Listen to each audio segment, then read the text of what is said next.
Welcome everyone to Comics from the Multiverse, episode 454. I am Peter, and joining me as always is Matt. Hey, what's up, people? Who sounds like he is dying right now. I believe this is from multiple wrestling shows back to back over the last couple of days. Yep. So I'm not dead yet. I mean, clock's ticking, buddy. Clock's Hey, ticking. I feel every minute of the year 39. All right. So, but you know, as my favorite wrestler says, life's hard, be harder. You know, just gotta keep going.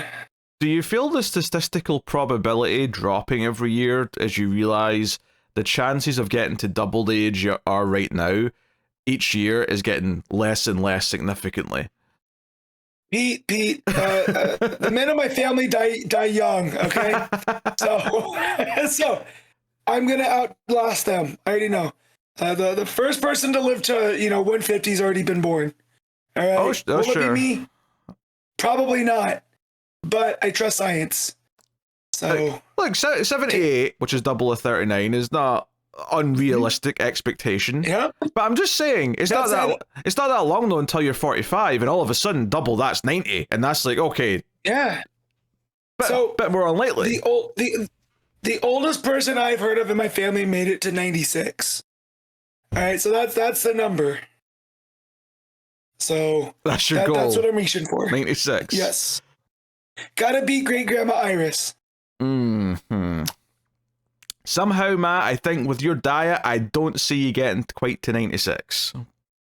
You say that, but it has not been particularly unhinged lately. Lately. So I'm good lately. 1 through 38 was absolute dumpster fire, but 39's been fairly reasonable. Am I saying no to a Costco hot dog? Absolutely not. Do I go out of my way for a Costco hot dog? Maybe. But, no, I'm good. But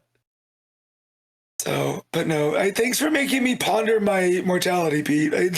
That's just what this anxiety-riddled body needs. I know you brought up 39, and that's just the first thing that popped out of my head is, man, he's halfway to 80.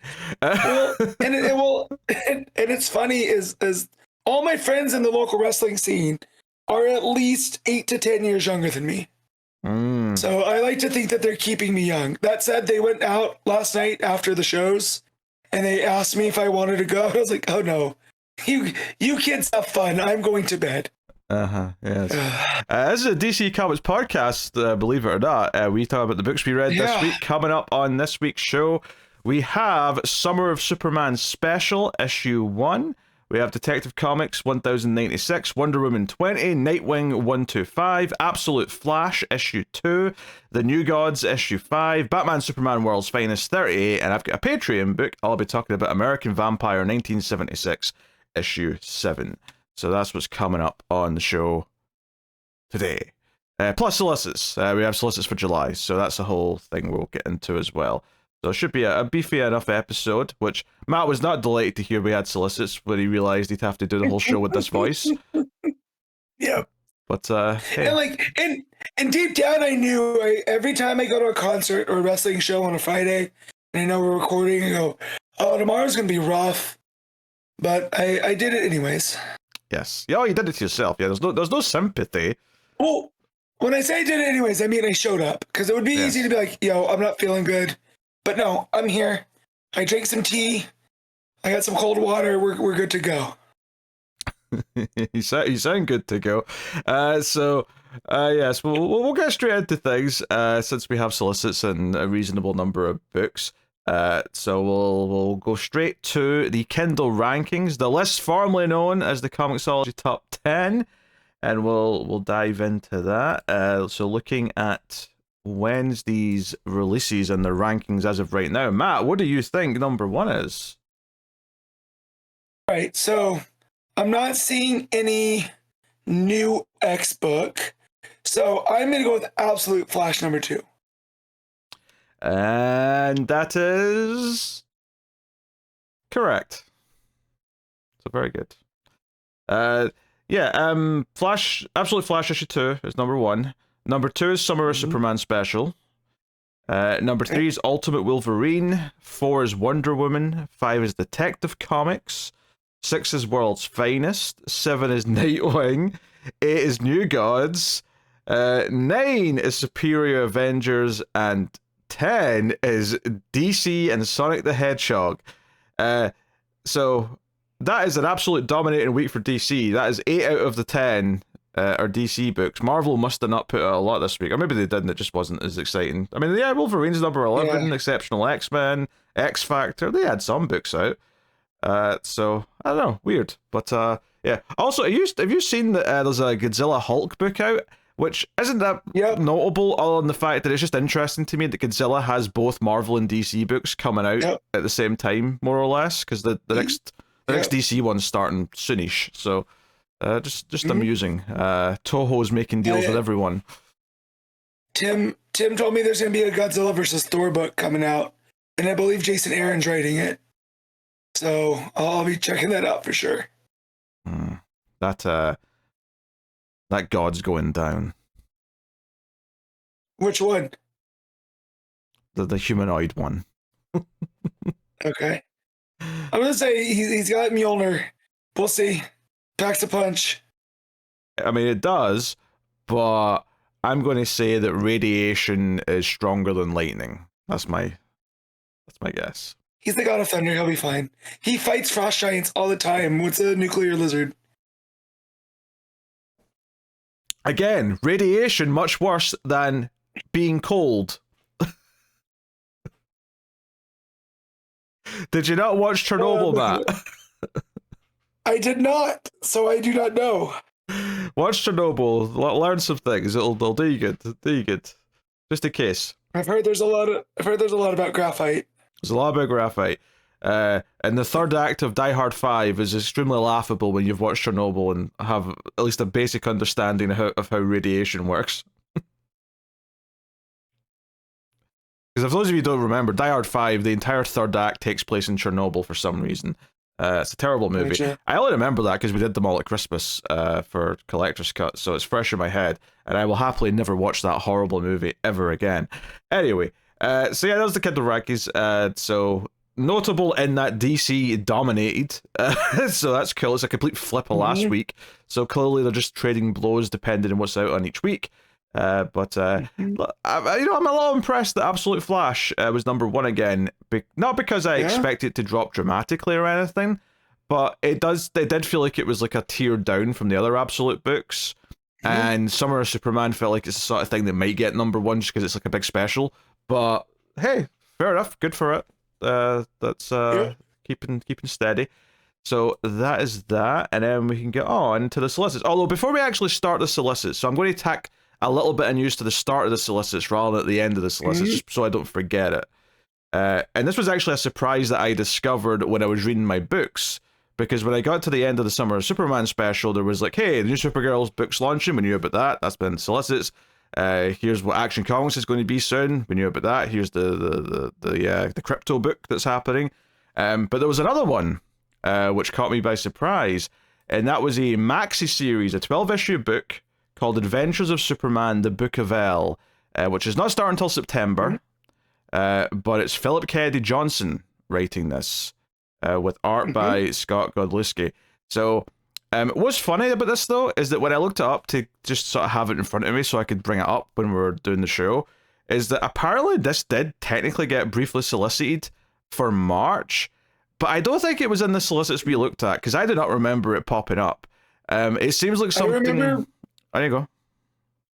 I remember there being a Philip Kennedy Johnson Superman book, but I don't know if it was this. I think so. Maybe they switched it around.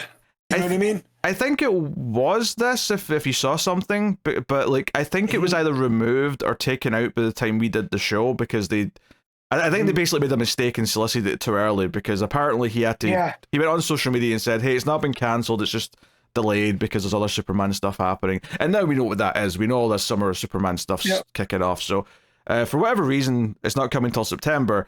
But I'm basically looking at this as, oh, here's the conclusion to his Action Comics run, which, was great, but did feel like it just sort of ended suddenly. without like a climax, and I would, Yep. whether or not it's going to be completely standalone in terms of you can just read this on its own, it'll be fine, or what, I don't know, but I'm still kind of spiritually looking at it as the conclusion to his Action Comics run. But that's cool. I mean, we loved that run, so this is nice to see. Nice big 12 issue book to dig into when it starts later. So yeah, I mean, it's not an ongoing Superman book, but it is kind of a fourth Superman book, so that's something. Yeah. So yeah, cool. I wanted to get that out of the way first, just so I didn't forget about it at the end of the solicits. But yeah, solicits for July 2025. We'll go through them like we normally do, and we'll see how it goes. So, first up is Batman 162, next part of Hush 2, or Hutish, as it's said in the cover and in the solicit text. It's got your fanforstic style of numbering, so very good for that, I guess. Mm-hmm. We have Gotham City Sirens Unfit for Orbit, which is 5 issues, all solicited, for July. Yep. This is something that kind of happened before. Leah Williams did like a Gotham City Sirens crossover. Like it was a 4-issue thing over the span of a month weekly.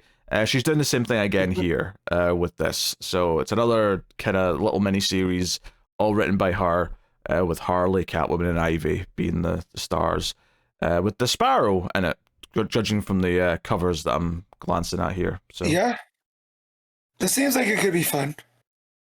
Yeah, I mean, given that I don't read her ongoing book right now, and I'm not drawn to this, but yeah, this seems like a neat idea if you're into. No, but Haining doing the art, I'm curious about.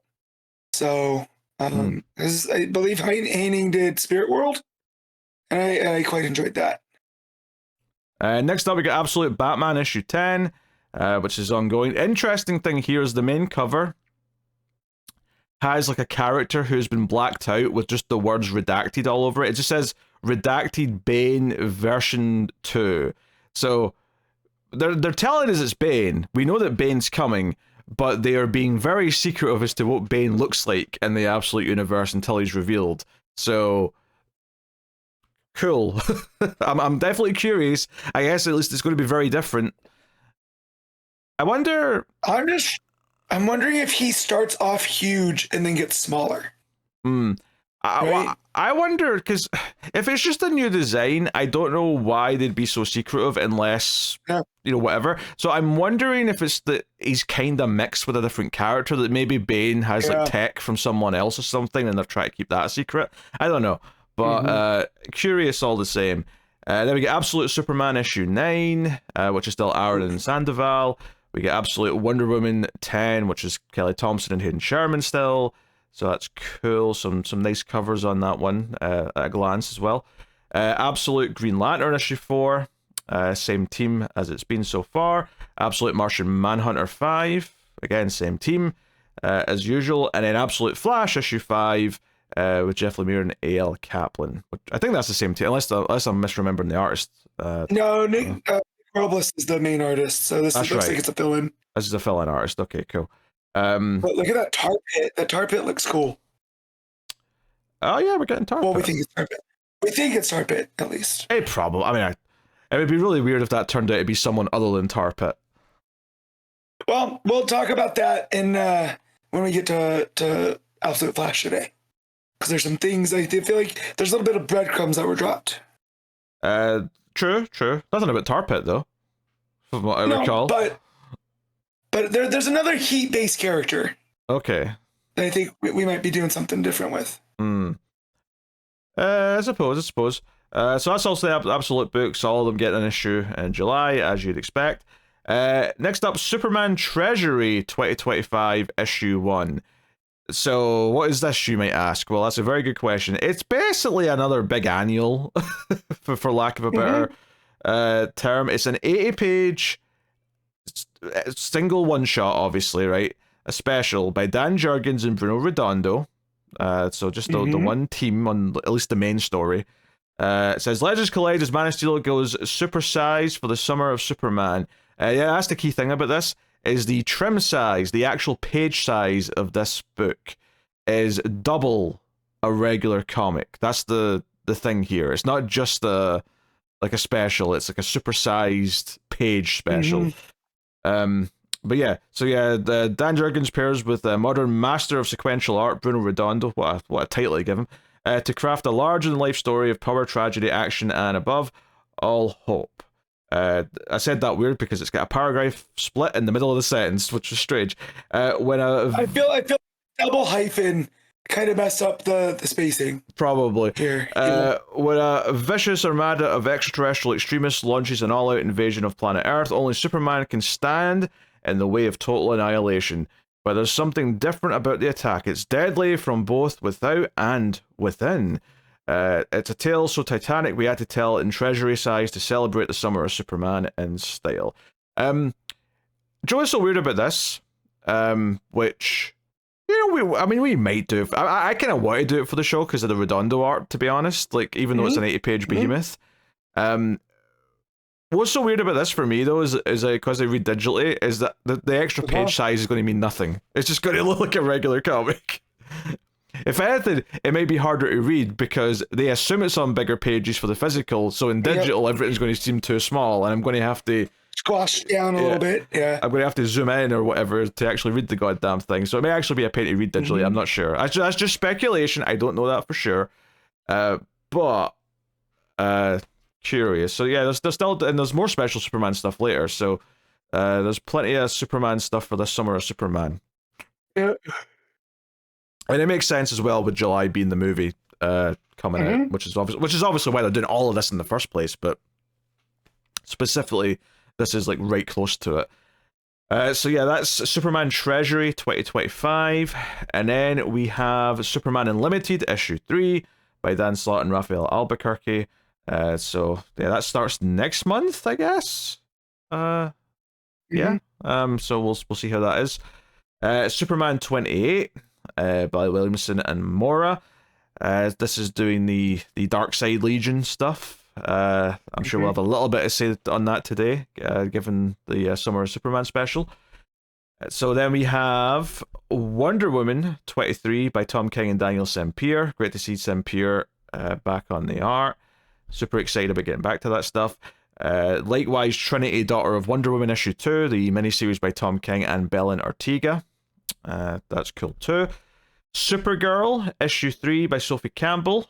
Yeah, looking forward to the start of that as well.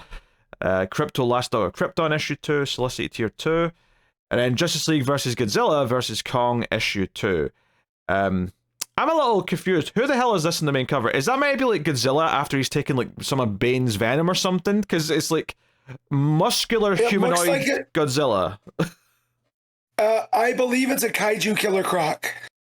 Ah, that makes some sense. Okay, I can see it now. Because I was thinking, man, Godzilla went to the gym and got bigger arms. What's happening here?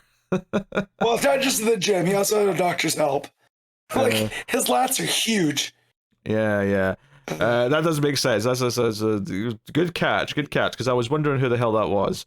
Because obviously my brain was like, what kaiju is this? I'm like racking my brain for Godzilla characters, but yeah, it's a DC character. The design on the face is very reminiscent of what I'm used to with Croc. So. No, you're right. I just, because at first I went, who is that? And then I saw the spikes in the back and went, is that maybe Godzilla still? And I was getting confused. So yeah, that's coming out. Looking forward to that. There we have Justice League Unlimited issue 9. Mora again on this, so he's doing double duty for July once more. Yep. And then we have Justice League Dark Tomorrow Special issue 1. So this is out in week 5, because it's a week 5 month. And this is Mark Waid and Mark Guggenheim. Oh, what a weird like whiplash of a team that is. A name I'm happy about and a name I'm not so happy about. Cian Tormey's on the art. So actually, I glanced at the solicit text for this, and it's kind of spoilery for the end of the We Are Yesterday stuff. So I will read it right now. So I'm not going to say it, but basically it follows a group of characters, all of whom are kind of displaced. Batman Beyond, Gold Beetle, and Helena Wayne to deal with something based on the outcome of that story. So, I mean, all right, cool. But yeah, so that's they use a specific term, and it just made me laugh. because of another name involved. Yeah, but it does mention it's leading to the next DC All-In event, so this might be not essential reading, but maybe if you're into the greater universe stuff, might be worth grabbing this one shot. But it's it's basically an annual because it's on the week 5, so take that as you will. So it's a good week for it, I'll say that. Action Comics 1088. This is Mark Waid and Skylar Partridge doing the Superboy stuff. So cool. And then we have Detective Comics 1099, Tom Taylor and Lee Garbett. And Lee Garbett, I think I like his art, from what I remember. So that's cool. And then we have, I believe, God, there's a lot of covers here. World's Finest 41, which has what looks like a Jokerized Batman on the cover. Nope, that's Bat Zarro. That's Bat Zarro. That makes sense. It's just the Bizarro version of Batman. Because Bizarro's next to him. I don't know if I've ever read a story with Bat Zarro.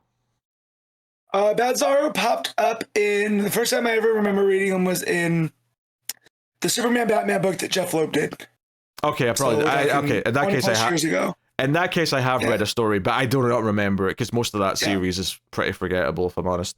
But all right, so yeah, World's Finest 41. That's still going, and you know we'll see how mediocre it still is. And to be honest, Bizarro does not excite me at this point. Like, but it's gonna be Mark Waid's Bizarro, so we'll see. You know, I have a little bit more hope when it's Mark Waid.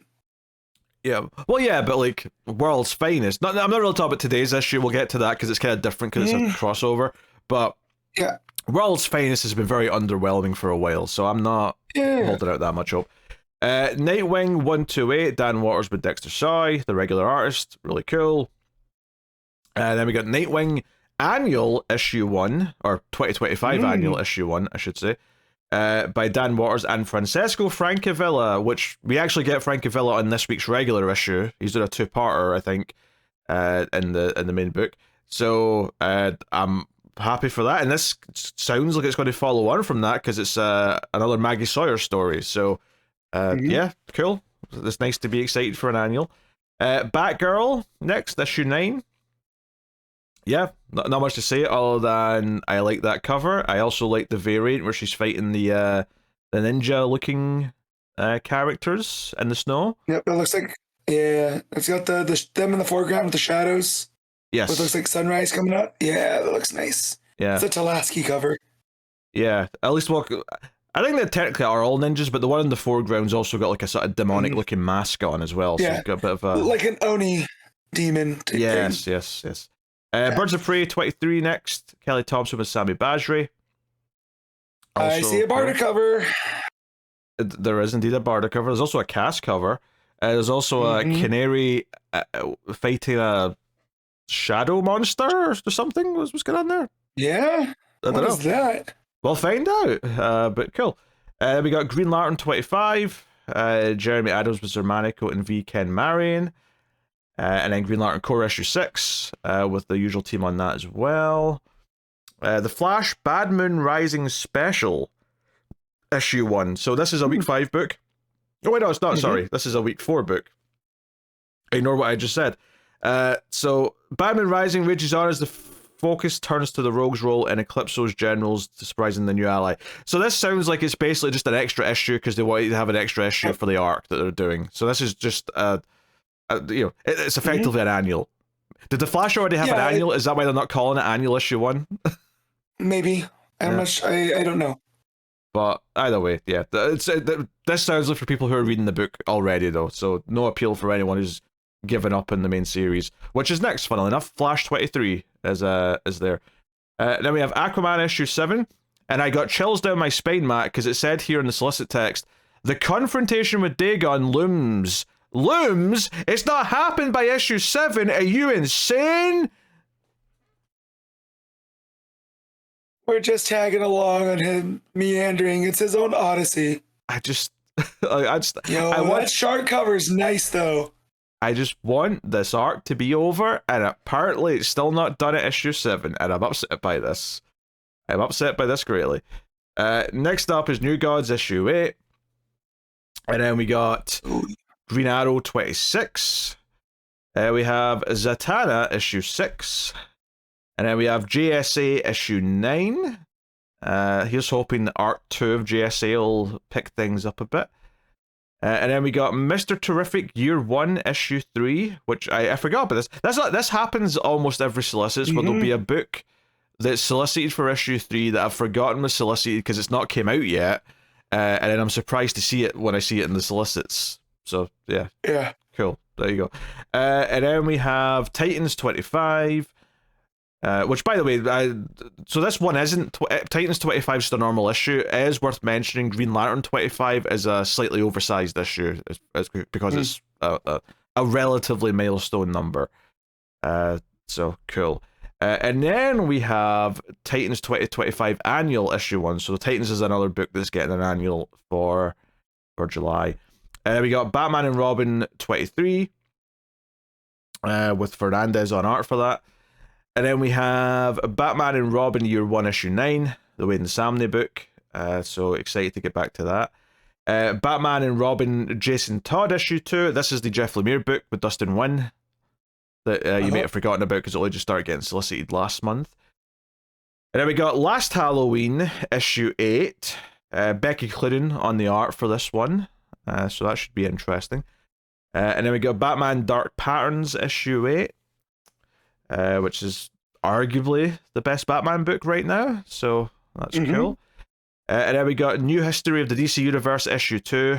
This is the Mark Waid book. This is issue 2 of 4. And then we got Fire and Ice When Hell Freezes Over issue 4. I was going to ask, is that Mr. Bones on the cover with Black Canary?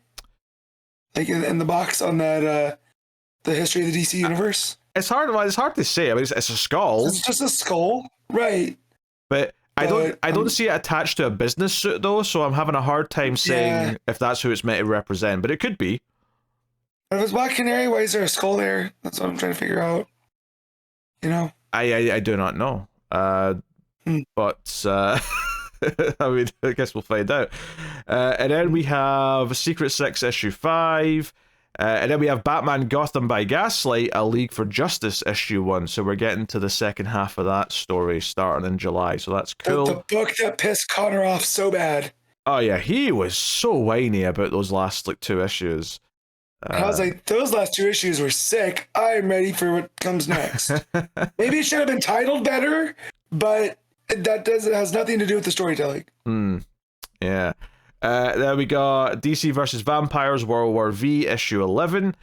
And then we have our other big 80-page book, although this is notably on week 5, which means that I will probably read it because it's a week 5 and we need things to fill in that week. But this is DC's California Love issue 1, an 80-page anthology special with all summary-themed Superman stories.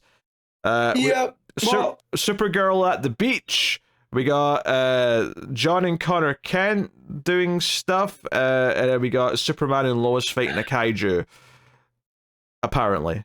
So we got Supergirl at the beach, and then we got John and Connor going to the redwoods, and then Superman and Lois fight a kaiju. This is like for me, like DC. You're hitting right there.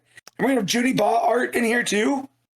Also, the name that stuck out to me was Brian Q. Miller, listed in the writers. A name which I would love to see on more DC books, and you know, I really hope does at some point.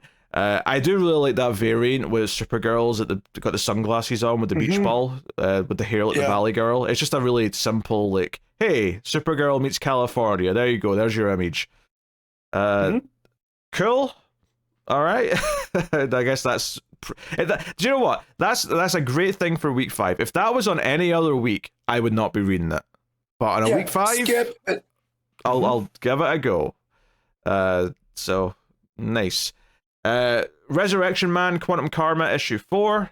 So obviously that had a really cool issue 1. Looking forward to that. Peacemaker presents the Vigilante Eagle double feature issue 5. And then we got DC Cross Sonic the Hedgehog issue 5. And notably, I just want to point out that Shadow, at least I think it's Shadow, I don't know those like weirder newer Sonic characters as well as the originals, but he's wearing a Batman outfit, and I just wanted to point that out. So, yes. Oh, and Amy might have like a Wonder Woman skirt on or something by the looks of it. All I know is that Knuckles is wearing a Superman costume. That makes me happy. Oh yeah, I didn't even see him. He's so small. Oh, and Tails has got a cyborg outfit on. Why cyborg for Tails? I don't know. I don't even know who the Green Lantern one is. There's like a white hedgehog looking dude. I have no idea what character that is. Unless it's meant to be silver. Is that maybe a silver color? Maybe. I don't know, but I'm afraid to Google silver hedgehog or white hedgehog and, for the art that might come up. What, you worried you're going to get weird furry porn? Like, what? Well, so I've heard that the Sonic fandom does some really weird stuff. Oh, yeah. So you gotta watch the Googles. So, yeah, you gotta watch the Googles. And so if you guys know, just hit us up. Find us on social media. Let us know who the Green Lantern is on that cover. Yeah. Don't send us links though. Just tell us. Teen Titans Go issue 5 is there, and then there's some facsimiles and whatnot. As far as we get to the collections and graphic novels, we got Aquamanity, to say that properly, which is one of those young adult graphic novels. I love it. It's so stupid. It works. There's Kid Flash Going Rogue, which is another one of those young adult graphic novels, as is Teen Titans Starfire, which is a connecting cover edition. And then we have Batgirl Volume 1 Mother, which is the current series collected out of paperback. We have DC Horror Presents, also paperback. Black Canary Best of the Best is getting a hardcover. And then we got Black Lightning The Standard, softcover, collecting that recent miniseries. And then we have Green Arrow Volume 4, Freshwater Skills. That's the current run. We have DC's Finest, Batman Red Skies. We have DC's Finest, Hawkman Wings Across Time. DC's Finest Horror, The Devil's Doorway. And then we got DC's Finest, The Spectre, Wrath of the Spectre. And then we've got some compact editions, which include Harley Quinn, Wild at Heart, Wonder Woman, Blood and Guts, Batman Arkham Asylum. So that's the compact ones out the way. And then we got JSA Volume 1 Infinity Inc. versus the Justice League, which is the current run. An arc that we weren't very enthusiastic about, but hey. The Question All Along the Watchtower collected, softcover. A DC manga box set, which, you know what, good for you. Cool. Not for me, but not good for you. Yeah. DC Cross Out the Hedgehog collected in both softcover and hardcover, actually. And then Maelstone Universe, The Shadow Cabinet, collected in the softcover. And then a reprinting of Absolute Batman, The Long Halloween. And Superman, The Triangle Era Omnibus, Volume 2. So filling in more of those big chunks of relatively modern Superman comics. I say relative, of course. Because it says the Triangle Era, so it was when DC was throwing up the numbering. Yeah, well, the triangles here. Yeah, the point I'm making though is that I'm counting anything post-crisis as modern. is what I'm saying. So, which is kind of silly because we're 30 years now since that. Well, 40 years even actually since that. Oh god, we're all dying. I'm getting old. Scooby Apocalypse Omnibus. A Scooby-Doo book's getting an omnibus. Cool. Oh yeah, so this was that book that came out a while ago. That was like the Chilling Adventures of Sabrina, but for Scooby-Doo. So they made it horror focused. So it's all 36 issues of the series. Interesting. Absolute Promethea Book 2, new printing. That's the Alan Moore book. Also a new printing of Jeff Johns' Hawkman omnibus. Cool. That's good. You guys should read that. If you haven't read it, go read it. And then we got Batman 66 Compendium, so the big thick soft cover that's 1,000 pages. And then we got Batman by Grant Morrison Book 2, so this is kind of your thicker paperback collections. So almost 500 pages. This includes R.I.P. and at least the early... Yeah, it's got up to issue 9 of Batman and Robin, so there'll be a Book 3, basically. Which is kind of awkward, actually, because it's like Batman and Robin goes up to issue... I don't know, maybe it goes up to 25. No, actually no. I think it goes up to like 25, but I think Morrison's chunk of it ends at like either 16 or 19. It's something in that kind of range. Because there was only 3 trades of like Morrison's Batman and Robin. So this has basically got the first 2 in it, plus RIP and whatever's in between.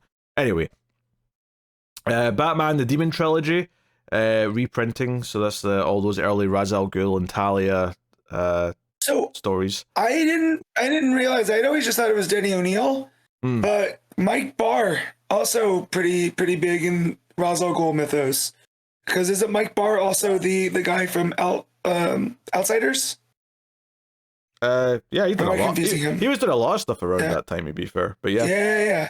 But I didn't realize that was he was also telling the Ra's stuff, so that's cool.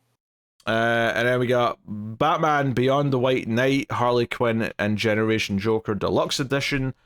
We got a new printing of Batman Year 100, just soft cover. JLA Earth 2 Deluxe Edition, new printing. And then Sandman Mystery Theater Compendium 2, which is a 900-page paperback. And then we got The Flash by Joshua Williamson Omnibus Volume 2, which, no thank you, but, you know, it's there if you want it. And then we got Sheriff of Babylon soft cover. Is that the first time that's had a soft cover? Because I didn't say new edition or anything. No, but it's all 12 issues, right? But do you think it was split in 2 before? Yeah, I think it was a volume 1 and a volume 2. Okay, fair enough. So it's just collecting it all in one go. And then Wonder Woman by John Byrne Omnibus, collecting all of that stuff, which has got obviously a few specials and whatnot, but the main bulk of it's issues 101 to 136. So that'll be volume 2. So that'll be after the Perez stuff and all that. So no, that's cool. And that wraps up the solicits. That's all done. So, very nice. July's looking pleasant in DC land. Well, DC Comics land. I can't speak for Washington, DC. That's its own kettle of fish. Alright, we can get into some books then. So, Superman, or actually, I'll say that again. Summer of Superman Special, Issue 1. Mark Waid, Dan Slott, Joshua Williamson writing, with Belen, Ortega, and Dan Mora on the art. So, yeah. For whatever reason, I didn't really know what to expect going into this, even though like it is kind of exactly what you think it would be, in that it's there to kind of set up a few things that are going to be in all of the various Superman books that are all going to be coming out over the summer. That being Superman Action and, of course, Superman Unlimited, the new Dan Slott book. I will say this does kind of a good job of making it all feel like one story, despite the fact that it's kind of split in 3, because it's all they all relate to each other. It flows quite well. I didn't really even notice the writing voices changing all that much from part to part. Oh, I did. And that's just because Mark Waid and Slott are so... Being that Slott's never really written Superman...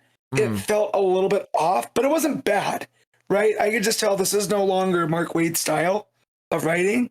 But yeah, that's really the only thing I felt, though. Yeah, at that point. I didn't really notice. It kind of all revolves around... Well, it's maybe wrong to say it revolves around, but the framing it uses to set the story around is Lana and... Steel getting married. So it starts off with a story or a flashback to Clark and Lana as teenagers, and all of Clark's narration's all about how he's realized he's fallen in love with her and yada yada yada, and he's nervous around her. He wants to tell her that he's special and all that, but you know, something's going on. A big monster character's attacking, so he has to speed off. Which did remind me, oh yeah, that's right, Mark Waid's going to be doing all this Superboy stuff, which... Look, I'm on record. I don't really like the idea of Clark being Superboy before he's Superman. I'm just not a fan of that concept. But hey, we're doing it, so here it is. Hey, we're getting classic Legion stuff in there, so I'm okay with it. Yeah, I don't care. I don't really care about the Legion. But yeah, anyway, so he brings up the Legion stuff, and this villain is Validus, who is a Legion related villain. And Validus, big stuff back in the main run of Legion, involving Darkseid. So it also thematically, the fact that it's Validus ties into some of the stuff where the story's going. Okay. Well, yeah, they fight a bit, and portals open, and they end up fighting through portals. Some of this feels a little bit random, but basically, once they're in there, the narration points out that he's kind of seeing different parts of the timeline, including the future. Although he does point out that the Legion have done something to him to make sure that he always forgets anything he sees from the future, from his own future specifically, so that it doesn't mess with his mind or the timeline. But there is some moments here where he sees, like, shaking hands with Batman. He sees himself with Lois and thinks, wait, that can't be right. I'm in love with Lana. Who's this brunette? Who's this dark-haired lady? Yeah. And is that my kid? Yeah. So, you know, whatever. But, like, it's like, okay, it makes it clear even before he sees it that he's not going to remember any of it, so fine. You know, cool. So, yeah, that's basically the first part. But the idea is that something with this Validus character showing up and then disappearing just as randomly as he arrived, is something that happens again, because now we're in Smallville present day. We're gathered for Lana and Steele's wedding, and you know, there's some general marriage talk and like Clark giving her some advice and whatnot. But then Validus shows up again, and clearly for Validus, no time has passed. This is like the next minute for him, and one of the things they get into here, which I assume might be a plot point in one of the stories in the future, is that there's like an anomaly in Smallville, maybe something that Clark landing here caused, maybe it's something that drew the ship specifically to Smallville because there is some sort of weird time-space anomaly, but regardless, it's causing Validus to kind of like leap through time. So, you know, basically everyone suits up. I did kind of laugh a little bit though, because it's got kind of that problem that a lot of the TV shows ended up with, where Validus shows up and you realize that every single character related to Superman all have outfits now and all have powers of some kind, because everyone suits up. Even Lois, the one character who I usually can trust not to suit up and go fight crime, is also suiting up as Superwoman. So we have 2 Steels and 2 Superwomans and a Superman. Yep. Because, you know, Lana obviously suits up into the red outfit, which we don't see too often because she's not really got her own book or anything anywhere. But yeah, so, and there's also some tornadoes, which interestingly became more of a climate change message, because they basically say that's got nothing to do with Validus. That's just, we have to try and fix everything. So part of the plot points here, which I assume is going to be part of Superman Unlimited, and that's why it's in here, is that Steelworks is going to try and, like, well, one, they're moving to Smallville, but they're also going to try and set up some planet helping stuff. In the words of Matt Damon in The Martian, they're going to science their way out. You know, find a solution. I don't think that was the quote from The Martian. I think you're sugarcoating that a little bit. I might. I only saw the movie once, but I enjoyed it. I just remembered he said about sciencing. Right? The exact line, Matt, was, "I'm going to science the shit out of this." Okay, well, I was close. I don't know, it's the most memorable line for the movie, so I thought you were just trying to censor it. I was surprised that you were just forgetting it. I honestly didn't remember what the full quote was. Fair enough. I should watch that again. I really enjoyed it. So yeah, more fighting with Validus. You know, the Kents are running to a storm shelter or whatever. At one point, Jonathan gets blown away by the tornado and Lois has to go grab him. You know, there's not much to say. The action's fine. The art's solid enough. There's not really anything to get into. I mean, honestly, I think my favorite thing about this issue really was just that framing device of all of it relating to Lana's like wedding. It gave it this sort of like connective tissue that made it feel more than just a series of random things. Because the fighting is relatively random, but it having like something that it kept falling back on for a story did make it feel a little bit better and easier to read. So the third part is basically just after the fight, and it's time to actually have the wedding, and they're, you know, even though everything's wrecked, they still go through with it. It's a whole thing. There's an amusing panel where Lana throws the bouquet, and you don't see it be caught, but you just see the trajectory going straight for Natasha, and she looks terrified. So it's a nice detail in the art to get that across. But yeah, it's Mr. Terrific's helping Superman with the time anomaly thing. and they basically set up a trap for Validus to come through, and they've got Omen there to like telepathically deal with them. Yeah. So being that Martian Manhunter still doesn't have the psychic powers. Yeah, which they bring up. Omen. So I do like that. You know, I like that there's some connective tissue there. But yeah, Superman goes home, brings some pizza to the family, all the rest of it, and notably the two younger kids are there as well as Supergirl and John, which is nice because it feels like the other teams necessarily haven't paid as much attention to them, and it felt just nice to say, hey, they're still there at the house, and they're going to be important in this Philip Kennedy Johnson book that's coming up, so they still exist. Yeah, it is kind of nice though that we get a lot of the Bat family and stuff because there's just so many Bat books. But here, the fact that it feels like there's going to be a Smallville side of the Bat or of the Super family, and then the Metropolis side. You know, I do like that there seems to be a little bit of a split there, you know, intentionally or not. Yeah, I don't know if the Unlimited book's actually going to focus more on Smallville. It might, but we'll see when it starts.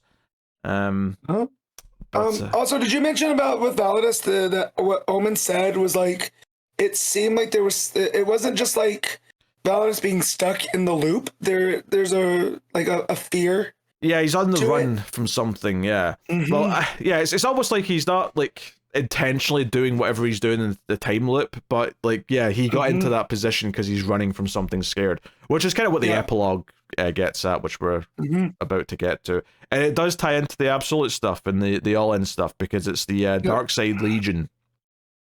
So it's not the Legion of Superheroes, it's the Darkseid Legion who have come after him, and it basically it sort of hints that someone was trying to send a message back to warn the heroes that something bad's going to happen in the future, and the reveal is that the Darkseid Legion have captured Booster Gold, and presumably are like the main Booster Gold, not some absolute Booster Gold. It's the main universe Booster Gold. Because remember when this kicked off, he got sent through to this unknown world because he had the Tachyon being the time traveler. So this is the first we've seen of Booster since then. Yeah, so it does mean that was last summer, right? Yeah, it does mean that Superman, the main book by Williamson, is where we're kind of getting the next little seeds of where it's going with all this All-In and Absolute stuff. So it does make it kind of important reading for the larger DC as a whole, which, you know, if you don't like that book, that kind of sucks. I mean, we put up with it, but obviously it's not our favorite. It's not a hate read like some of the other stuff that we've done, you know. Sometimes there's stuff that annoys me, but I still get excited to read it. I mean, I don't get excited to read it. I definitely don't get excited to read it. I feel nothing on the lead up to reading Williamson Superman, but it's an easy enough read, so whatever, it's fine. That said, though, it tied into more of this stuff in doing the Darkseid Legion stuff, which is an arc that's coming up in that over the summer. Maybe that'll be more interesting because it does have more ramifications, because it is more relevant. I don't know, but either way, we're teasing that stuff. So, honestly, as a special, I thought this was alright, because I thought it had a nice through line. It felt like it did a neat job of setting up what the three books are going to focus on, despite the fact that it kind of made all these stories feel connected in this issue. So, obviously, Waid writing the Superboy stuff in the flashback is setting up for him doing the Superboy stuff in action. The stuff in the middle, I don't know specifically what Unlimited's going to focus on yet, but I assume some of that stuff will be in Unlimited, and then this back third being the stuff that sets up the Darkseid Legion, because that's something that the Superman book's going to do by Williamson. So I thought it was really neatly done, and didn't just, because usually what they do here is they just have an anthology, and they'll just have three different stories that all seed into those things. This made it feel more unified and cohesive, like they're all working together really well, and it's all part of the same continuity, so it felt nice in that sense. Yeah, and the fact that it's all Jimenez, and then with some, finishes by Ortega in some of them. But yeah, and each chapter of this felt kind of distinct, where it was Waid really handling the back in the day stuff, then the more actiony stuff was Slott, and then like the epilogue and what's to come was all Williamson. And I think that it was handled kind of expertly in that fashion. Yeah. I think it's well constructed as a special. How well all this stuff pans out when we get to all their individual books, hard to say. And obviously, one of them might be great and two of them might be great. You know, there's no guarantee that all of them will be good. But as far as a special goes, I think it was a solid jumping on for what's to come for later. And yeah, the back chunk of the book kind of just advertises, hey, here's where all these arcs are starting in the near future. So actions like, hey, in June, this is when this arc's starting with Mark Waid, with the Superboy stuff. With Superman, it's July's when this arc with the Darkseid Legion starting.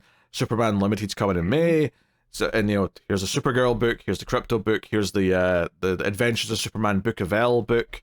So yeah, and then they even have the Treasury edition book at the end here as well. So they've made a big play here to use this to try and like sell people on a line of Superman books. Hopefully it does well enough. So we'll see. Fingers crossed. So we'll see. All right, what are you giving Summer of Superman special? Give this a very decent 7.5. I think that's a fair score. I don't think it's quite great, but I do think it's well constructed and feels very cohesive in a way that I think feels quite nice and does make me interested for some cohesion throughout all the Superman books going forward. So it's cool. But yeah, so there you go. That's that. Detective Comics 1096, Tom Taylor writing with MIkel Janin on the art. So this is wrapping up the first arc of Taylor's run here, and we get kind of obviously a big tease of this Elixir group at the end, which is obviously going to be a thing going forward. We started off with the explosions just happened at the building. Quite quickly, it turns out like this is someone trying to like ruin all the evidence of Elixir's involvement.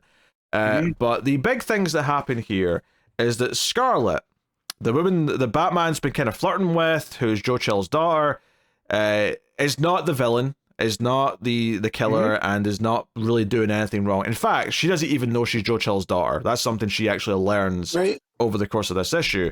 The big twist, though, is that her helper lady, the scientist, is the villain, but that's not the twist part. That part is fairly straightforward and predictable.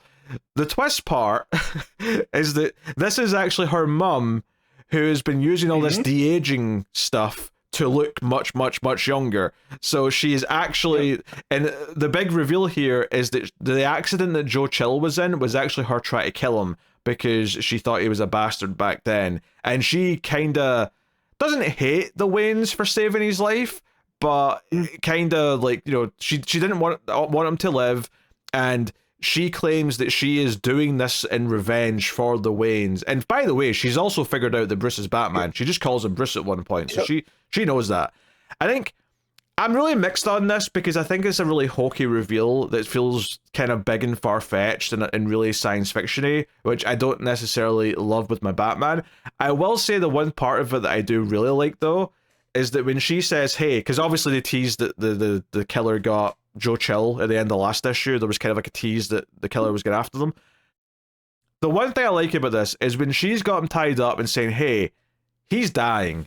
All you have to do is not save him, and this is what he deserves. This is what, you know, this is for, like, the Waynes are dead, but this is Martha Wayne's vengeance. I am enacting Martha Wayne's vengeance.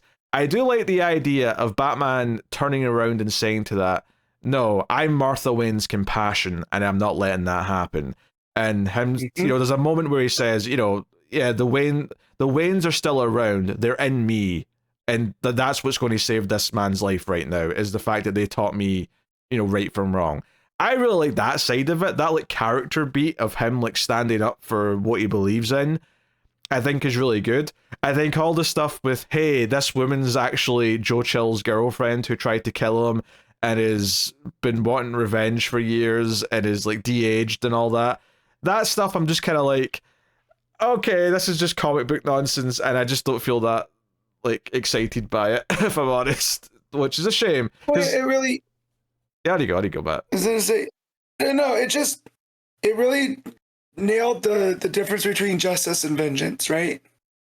Whereas with Joe Chill, he's done his time, he came out, Batman keeps an eye on him, but he doesn't want him to be killed, right? Because that's not what justice is. And so the fact that he does take that beat and it's like, no, I'm my mother's compassion. Yeah, that was a really, really good scene. It's like Tom Taylor's really good at this stuff. Yeah, no, he's great at the character stuff, absolutely. And I usually like his plots. This is just one where he kind of, I don't know, he got a bit too cutesy. Well, I think for you said a twist, but I kind of felt like it was breadcrumbed along the way. You know what I mean? Like it always felt there was something off with that doctor because her face was always covered, right? I mean, that's not a twist, Matt. Much in the same way. Most twists have breadcrumbs. Right. But you said like the twist is that it's the mother and that she's been de-aged and whatever. And I was like, I kind of felt like that's what it was from the start. You know, so. Well, I'm sorry. Where was this theory back at the start of the book? Well, so not at the start, but right when they started about that it might be Scarlet, and once we realized that it wasn't her, right? There was something up with that doctor and their entire relationship that I was like, oh, that's her mom. Like I just thought that was understood. You know, and that she's used this technology. Then why did you never say this, okay, Matt? Cool. Huh? Why did you never say this? I did. I said maybe that doctor's a Sema, and maybe that's also her mother. No, Go back to months ago. No, you said it may be the killer. You never ever said that may be her mother. I don't think you said that. I believe I did. Okay. Because when that was revealed, I was like, huh. Like, Matt, cool. even if you did, doesn't really matter, right? That's still a twist. Just because you guessed it doesn't make it not a twist.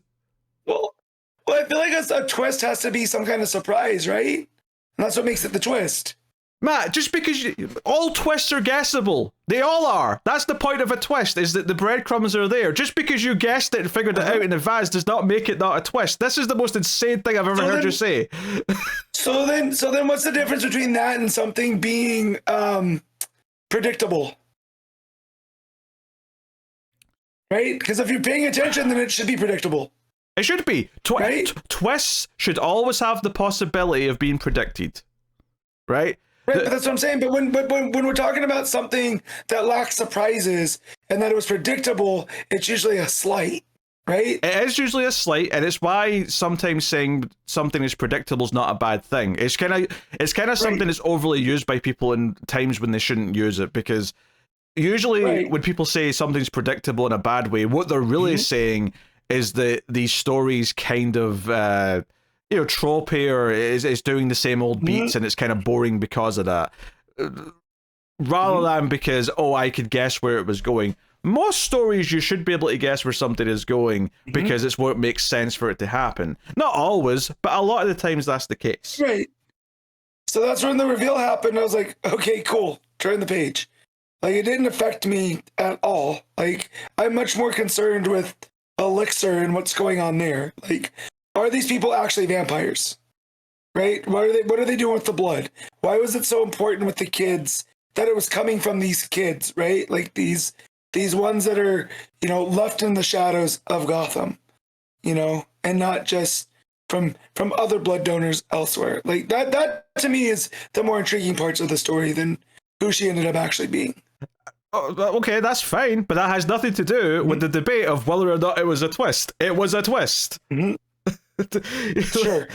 That's the goalpost movie. It's like, okay, we're having this debate. You're like, yeah, but I cared more about this. I don't care if you care more about that. It doesn't matter to this conversation yet. I just feel like for a twist, it should be something that feels like overall it matters. And I feel like this didn't. It was just like, okay, you know what I mean? Like I didn't feel like there was this big twist reveal.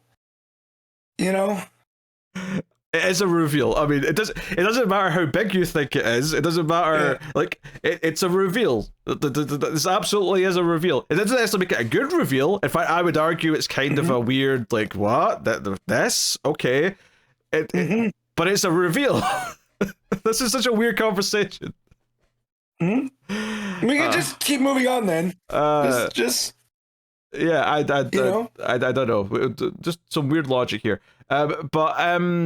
Yeah, I mean, the Bat family are going to the children's prison where all the boys were having their blood stolen to deal with them. Especially since Batman realizes that if they're trying to burn all the evidence at the lab, then they're probably going to try and like eradicate anything there. So the Bat family all goes there, and we see them all kind of fight all these like bad guys with guns that are trying to like force, like they basically, it seems like they're trying to like steal like as much blood as possible at the last few minutes before they have to leave.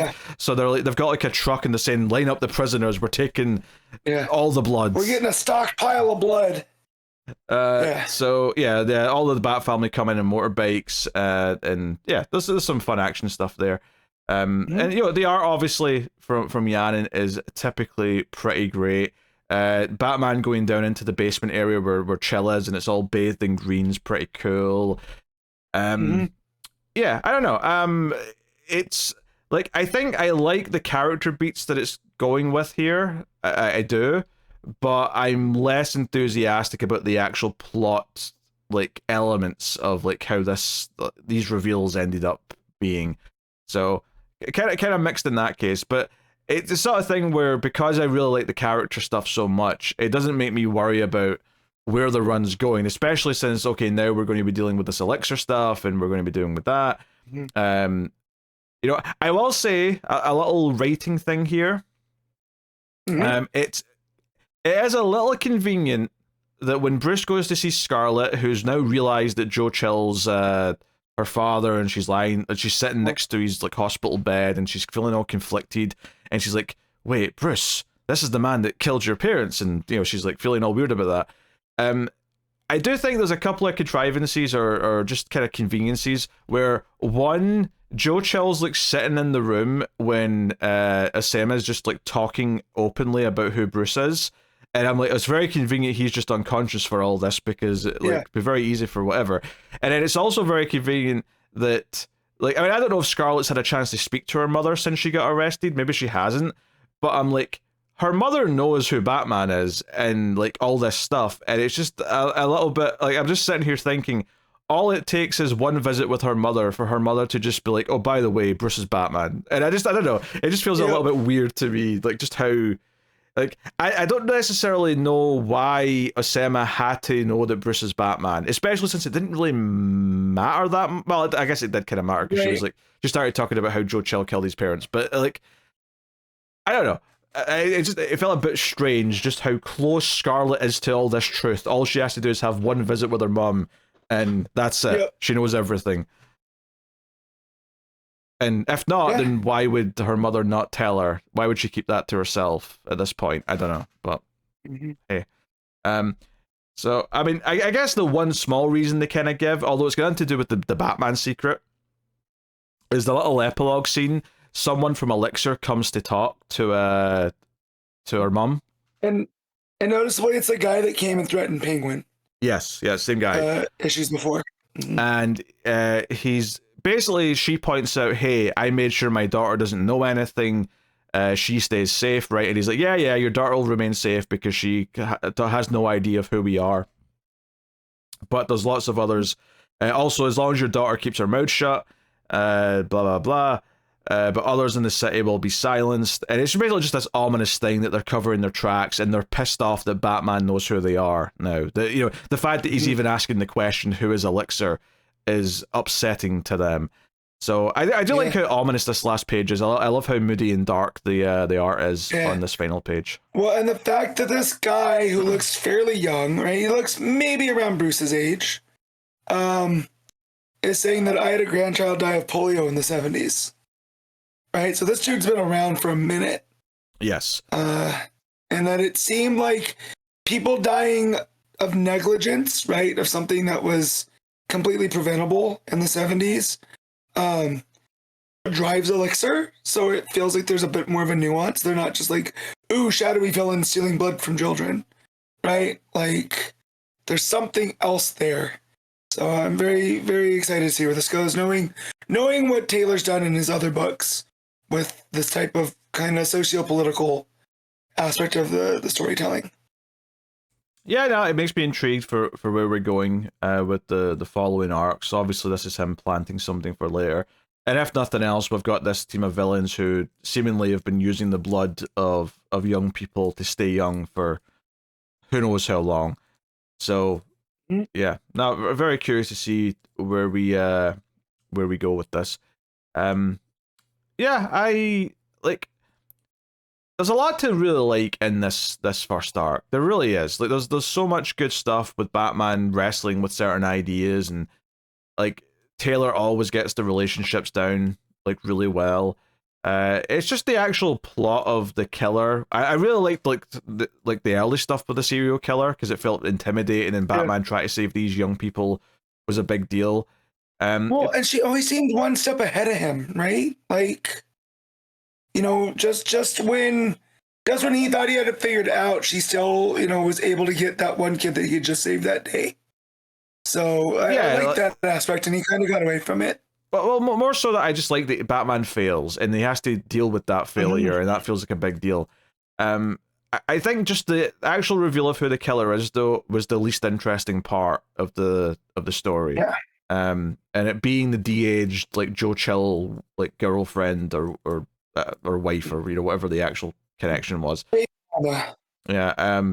That part of it is just a bit hokey, and I don't necessarily feel all that excited about it.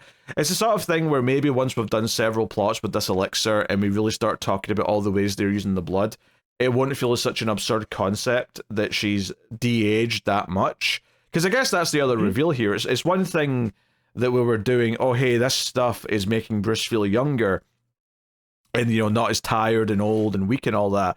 It's another thing to suggest, though, that old people who should be elderly are looking like they're 25. That's like a different... And I guess that's what the reveal kind of does, is saying that there's that level of de-aging happening. So, we'll see. We'll see. But... definitely some interesting stuff set up, and there's a lot of good stuff in this arc, but I will say I was a bit more mixed on these final beats and revelations. Even though the character moment with Batman sort of saying, no, I won't kill Joe Chill was very good. So, yes. Mixed overall, I would say. What are you giving Detective Comics, Matt? I'm going to give it a straight 8. I think I have to go a bit lower than that. It's definitely lower than I normally go for a Taylor issue, but I think I'm just going to go with a 7. I do think it's good, but I do think there's some plot things that I'm just not in love with, just for this particular issue. But no, excited to see what we're doing for the next arc and where we're going with this elixir stuff. Cool. Wonder Woman issue 20, legacy number 820. Tom King writing with Guillem March on art. So, little two-parter here, little murder mystery. Hippolyta has woken up on Olympus and has killed someone. She's woken up with a naked man with a knife in his back next to her. There's a dead man in her bed, and she doesn't know how he got there. Well, she knows potentially how he got here because she's not necessarily ruling out that they just got drunk and had sex. Yep. Which is actually how it starts, where Hippolyta is speaking to Diana through a goat. And when she says there's a man in my bed, Diana's like, just very dryly, congratulations. Like, why are you telling me this? I don't want to hear about it. But she's like, oh no, he's been stabbed. Ares is dead and he's in my bed. Help me. So the plot of this is that Wonder Woman goes to Batman so they can go to Olympus and investigate the murder, and Batman straight up says, hey, did your mother do it? And Diana's like, I don't know. I genuinely do not know. So that's what this story is. It's this buddy cop style story with Batman and Wonder Woman. There's a couple of interesting things here. There's Batman kind of basically putting his life on the line so that Zeus will give them permission to investigate, which, is ballsy, but I guess that's to be expected from Batman. And Batman asks, like, hey, is your lasso useful up here? And Diana's like, honestly, I'm not sure because, it was a gift from the gods after all. I can't be sure that it actually works on them. So Batman's like, okay, well, we'll have to do it the old-fashioned way then. We're going to have to question, we're going to have to deduce, we're going to have to look for the clues. So the issue is basically just a series of Batman and Wonder Woman going to, like, some various witnesses and asking them what they saw and, like, who did Hippolyta go home with? Like, what's this, what's that? So on, so on. It's very much like a pulp detective story where it's two cops going around and questioning people and finding things, down to even the, like in The Nice Guys, when Gosling's like, all right, if you talk, he'll stop doing it. And he goes, doing what? And then Russell Crowe just starts pounding on him, on the guy that they're questioning. That's what Batman and Diana do, except it's Diana pounding on Dionysus. Yeah. Which I thought was pretty funny. Yeah, there's that. They also go to Aphrodite, I think. Yeah, and basically, hey, like, you know, like you were seen leaving with Ares. She admits she had some fun with them, and doesn't know what happened after that. And they sort of question, hey, but what about, like, you know, your husband, yeah, and all that. And she's like, I don't know. And they're thinking, oh, maybe he did this out of revenge. Although the big thing the scene focuses on is that Aphrodite takes a liking to Batman and gets all smoochy with him and says, hey, anything you want, you just come see me. And Bruce is just kind of surprised, and Diana's standing there all whatever. And they kind of play for a joke afterwards when they're walking down the stairs and Batman's sort of looking back up and he's not really listening to Diana. And Diana just sort of starts criticizing him for being a man whose head's not in the game anymore.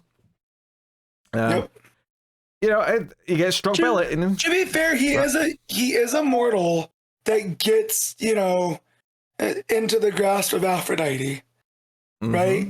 Like, this isn't Poison Ivy and her pheromones. This is the goddess of love and infatuation.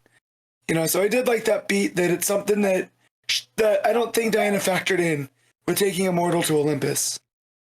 Yeah, but Batman gets struck by lightning, and Diana goes to yell at Zeus for it, says he could have been killed, he's fine, but, you know, like, what the hell? And he's like, oh, we're looking into it. Someone stole my lightning rod. Like, it wasn't me, so he claims. But he says, hey, the time limit on you, like, getting a solution to this case has not been altered because he got hurt. You've only got 12 hours left, so better get to it. And that's that. I suppose one of the interesting things to mention is when they show up first to Zeus, they say, hey, do you know who this is? And Zeus just goes, yes, there are gods, there are men, and then there is Batman. And I'm like, oh, Batman's reputation is so big that he's kind of in a different class to all the rest of the humans. Yeah. I thought that might piss you off as a anti-Bat person. No, because... No, I'm not that anti-Bat. I get it. The myth precedes him. That's his whole gimmick, right? Yeah. It's the presence of Batman. No, the thing that I also like here is that I know you're not big on the myths like me and Connor are. This feels very much like an old Greek myth, right? Down to the gods just being ever as problematic as the humans are, right? They're just as messy, and that in the old stories, Ares having an affair with Aphrodite is a thing, and that they're messing around in Hephaestus, but the thing with that is that Hephaestus is so busy building things, he doesn't really care, really, that Aphrodite is stepping out, right? So the fact that they're trying to pull that in and all that, I think King is trying to do a good job of playing with the old myths, right? So that's there. But also that Ares, because he's a god, doesn't really die. He just gets sent to Hades with Hades. And then Zeus is kind of like, well, yeah, now my son's with my brother, and that's not good either. You know, so there's all these like weird little things, and it definitely makes Batman feel like more of an outsider than I think that other stories like this have. Yeah, I suspect he's going to like crack the case in an interesting way next issue, because it's just a two-parter. Basically, he's in the bed, getting better, and he kind of like gives Wonder Woman a kind of nice little pep talk where he says that, you know, he didn't really believe in anything after his parents died, but when he met Diana, he actually did pray a little bit for the first time in forever, because she kind of like rekindled the idea that there's something up there. So it's just kind of a nice little moment. I will say the book kind of ends on kind of a nothing kind of cliffhanger, because it basically just after that scene, Diana lights some candles and vows that she will, like, you know, find the culprit, and that's just kind of it. It just kind of ends with that. Well, and save Batman, because Batman's life is literally on the line. And he will be sacrificed to the altar of Zeus. No, I get this. They don't solve this. No, Matt, I get the stakes, but that's not my point. Is that there's nothing new in this last page. It's just Wonder Woman saying, I will solve this story. there's nothing new on the last page that's revealed. There's no like predicament that anyone's in. I'm critiquing the lack of of an ending here. It just kind of wraps. She basically just summarizes where we are now, so that there's something to end on, because there's not really a natural ending for it. Yeah, but the iconography of lighting the candle and their talk about faith, and Batman didn't believe anything until he saw Wonder Woman, and she kind of gave him that thing to believe in. And here now she's believing in this. So I do like that it kind of ends on that downbeat, and the iconography here with the candle. But yeah, no, that worked for me. It didn't bother me as much. Yeah, I felt like a kind of a nothing. It kind of felt like we don't have anything to end this part 1 with, so we'll just have her make this little like sort of vow, basically. But there's nothing exciting about it. This was okay. Like, I think Guillem March, I don't like as an artist. I do think this is less egregious than his art normally is. I think it's a little bit more scaled back, which is for the better. It's mostly 9-panel grids. 9 panels. Yeah. That was going to be my question. You think it's mostly because it's in 9 panels and it's very structured, so it gives them a little bit more, so he can't get too wild as we've known with Guillem March? Maybe that's part of it. I don't know, but I will say though, like, my worry going into this, regardless of my fear of Guillem March art, I think my worry going in was that, it's going to basically just be a 2-issue fill-in. And I'm going to be sitting going, I wish we were just continuing the main story. And I did still kind of feel that. Like, I was still sort of thinking, I kind of wish we were just continuing and getting to all this other stuff that we introduced. And, so it is what it is. Yeah, I mean, I like on paper the idea of Batman and Wonder Woman doing a, detective plot on Olympus, right? But compared to what where we left the story at, with the Sovereign and the Rogue Amazon and Mouse Man and all that stuff, I'm like, that's the much more juicier stuff, So, but yeah, I didn't dislike this. His art I felt was the strongest when they're in the Batmobile, and it's the coloring here is all the purple, and it's a lot of back and forth talking between the two. But it never felt boring for the 9 panels. The coloring really worked with that kind of neon purple glow of it. And you could really focus on what they were talking about, because you didn't, there wasn't a lot going on. So, it wasn't Guillem March that I hated. So that's good. Yeah, I still didn't love the art, but it didn't piss me off as much as I thought it would. Yeah, exactly. Yeah, it's a fine fill-in as far as ideas go. It didn't like completely like capture my it's because sometimes you get like a really special little 1 or 2 issue thing, and I think this is kind of just like, it's just okay. It's fine. I like some of the beats between Batman and Wonder Woman more than anything. The actual murder investigation is just kind of whatever. It's more than anything, it's just an excuse for Batman to talk to these various god characters that he would never otherwise interact with. So we'll see how it wraps up next month. What are you giving Wonder Woman, Matt? I'm gonna give this a straight 7. Yeah, I think I agree with the 7. I think that's the right score. Nightwing 125, Legacy number 312. Dan Waters writing with Francesco Francavilla on the art. Now, I'm always down for a bit of Francavilla art. I'll have you know. So, yeah, this is kind of... I don't know how many parts this is going to be necessarily. If it's even got a part 2. Because we know the annual is going to be Francavilla doing more Maggie Sawyer stuff. But this issue revolves around the murder of a detective or a cop. When he's getting out of a bar, he gets out of Hogan's Alley in Bloodhaven, and a killer, so some smoke and mist show up, right? So it's very kind of like spooky almost. And the killer, who is someone just with a gun, but he's wearing like an old sort of plague style mask with like a hat. So very kind of old school kind of vibes, a lot of character. And he kills this cop, and then we go to Maggie Sawyer, who's effectively the main character for this, the commissioner of Bloodhaven Police, and gets a call about the murder, goes to like the crime scene, and of course we get the now very, very expected blues and oranges of Francavilla art. where it's super moody, and I'm like, oh man, I could go for a lot of this. I think the first time I ever saw Francavilla art was when he did he do like that Chilling Sabrina book? I don't think so. Let me look. It was something like that though. He definitely did a horror book. It was something horror. It was definitely something horror because it was very shadowy and it leaned into it. Yeah. So Nightwing is in the background, like watching like Maggie Sawyer go to tell the wife of this cop. But this is where it got kind of interesting because don't get me wrong, the killer looked kind of unique. So it was like, okay, we're doing a fun kind of serial killer style thing. But it was when Maggie Sawyer goes to the wife of the cop where the wife is basically like, oh yeah, he was a bastard. Like, I don't even know if my kids will cry when I tell them in the morning. Because basically what she describes about this guy is that he was very good at obeying the rules, but he was also very good at doing everything he knew he could get away with and not be punished.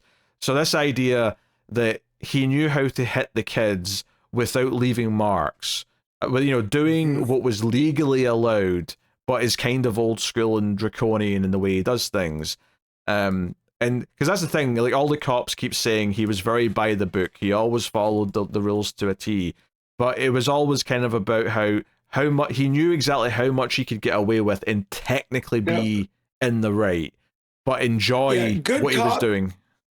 Yeah, he was a good cop by the book, but as a person, he was terrible because he knew the rules so well. He could bend around them to fit how he needed to use them. Yeah, so that's kind of the character we set up here. So it's like, okay, so he's a bastard, right? We get the sense that he's not a very pleasant person. Nightwing comes down and like talks to Maggie and says, hey, like, everyone's terrified here. And because one of the theories is that maybe because it turns out as well, we find out this cop is the one who killed the young teddy bear kid. And like one of the theories is that the teddy bears have retaliated. And Nightwing's here to say, look, they're a bunch of scared kids. There's no way they did this. And Maggie doesn't really want to work with Nightwing. And like all this stuff with Ferrex going on, with arming all the cops with all this stuff. But Nightwing gives her a communicator and says, hey, if you need me, I am here. I want to help. And Nightwing even gets kind of angry at her, but points out, hey, Superman said that you were good in Metropolis. So you know what? Like, like if you need me, give me a shout. So I kind of like that. We're acknowledging her past with Superman, and that the word gets around the superhero community about who's worth trusting. That's kind of fun. But we see these other cops at the precinct, like basically arguing over whether or not a slice of cake's too old to eat because it was from someone's retirement or something from a week ago. It's like there's dairy in it, but it smells fine. Like that entire mundane conversation had me laughing. Yeah, it's old dairy. Yeah, but the sugar's a preservative. Like, what? What are you talking about? You are adults with money. Go buy new cake. Oh, dear. But yeah, so, like, Sawyer's talking to, someone about the case, and, just kind of looking into what she's going. She doesn't really think it was the Teddy Gang. In fact, she even theorizes that it might be a cop because, like, whoever did this knew that he always went to that bar, knew when he'd be coming out, knew which caliber to use so that there wouldn't be evidence left at the crime scene, all that kind of thing. And that's when she gets a call, and she ends up going to see a retired cop, this old timer who trained the guy who died. And he basically kind of says, he was a good kid, did things by the book, there's that phrase again.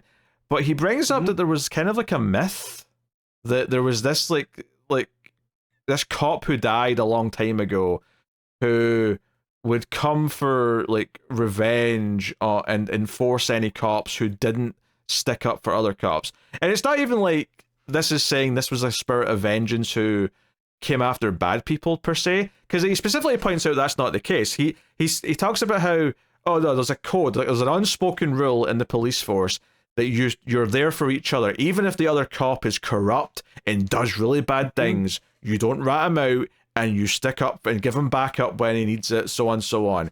And that there's this myth that this like old dead cop will show up and punish you and enforce this rule if you're someone who's not been there for another cop, or you've Right. put them in trouble or whatever it may be.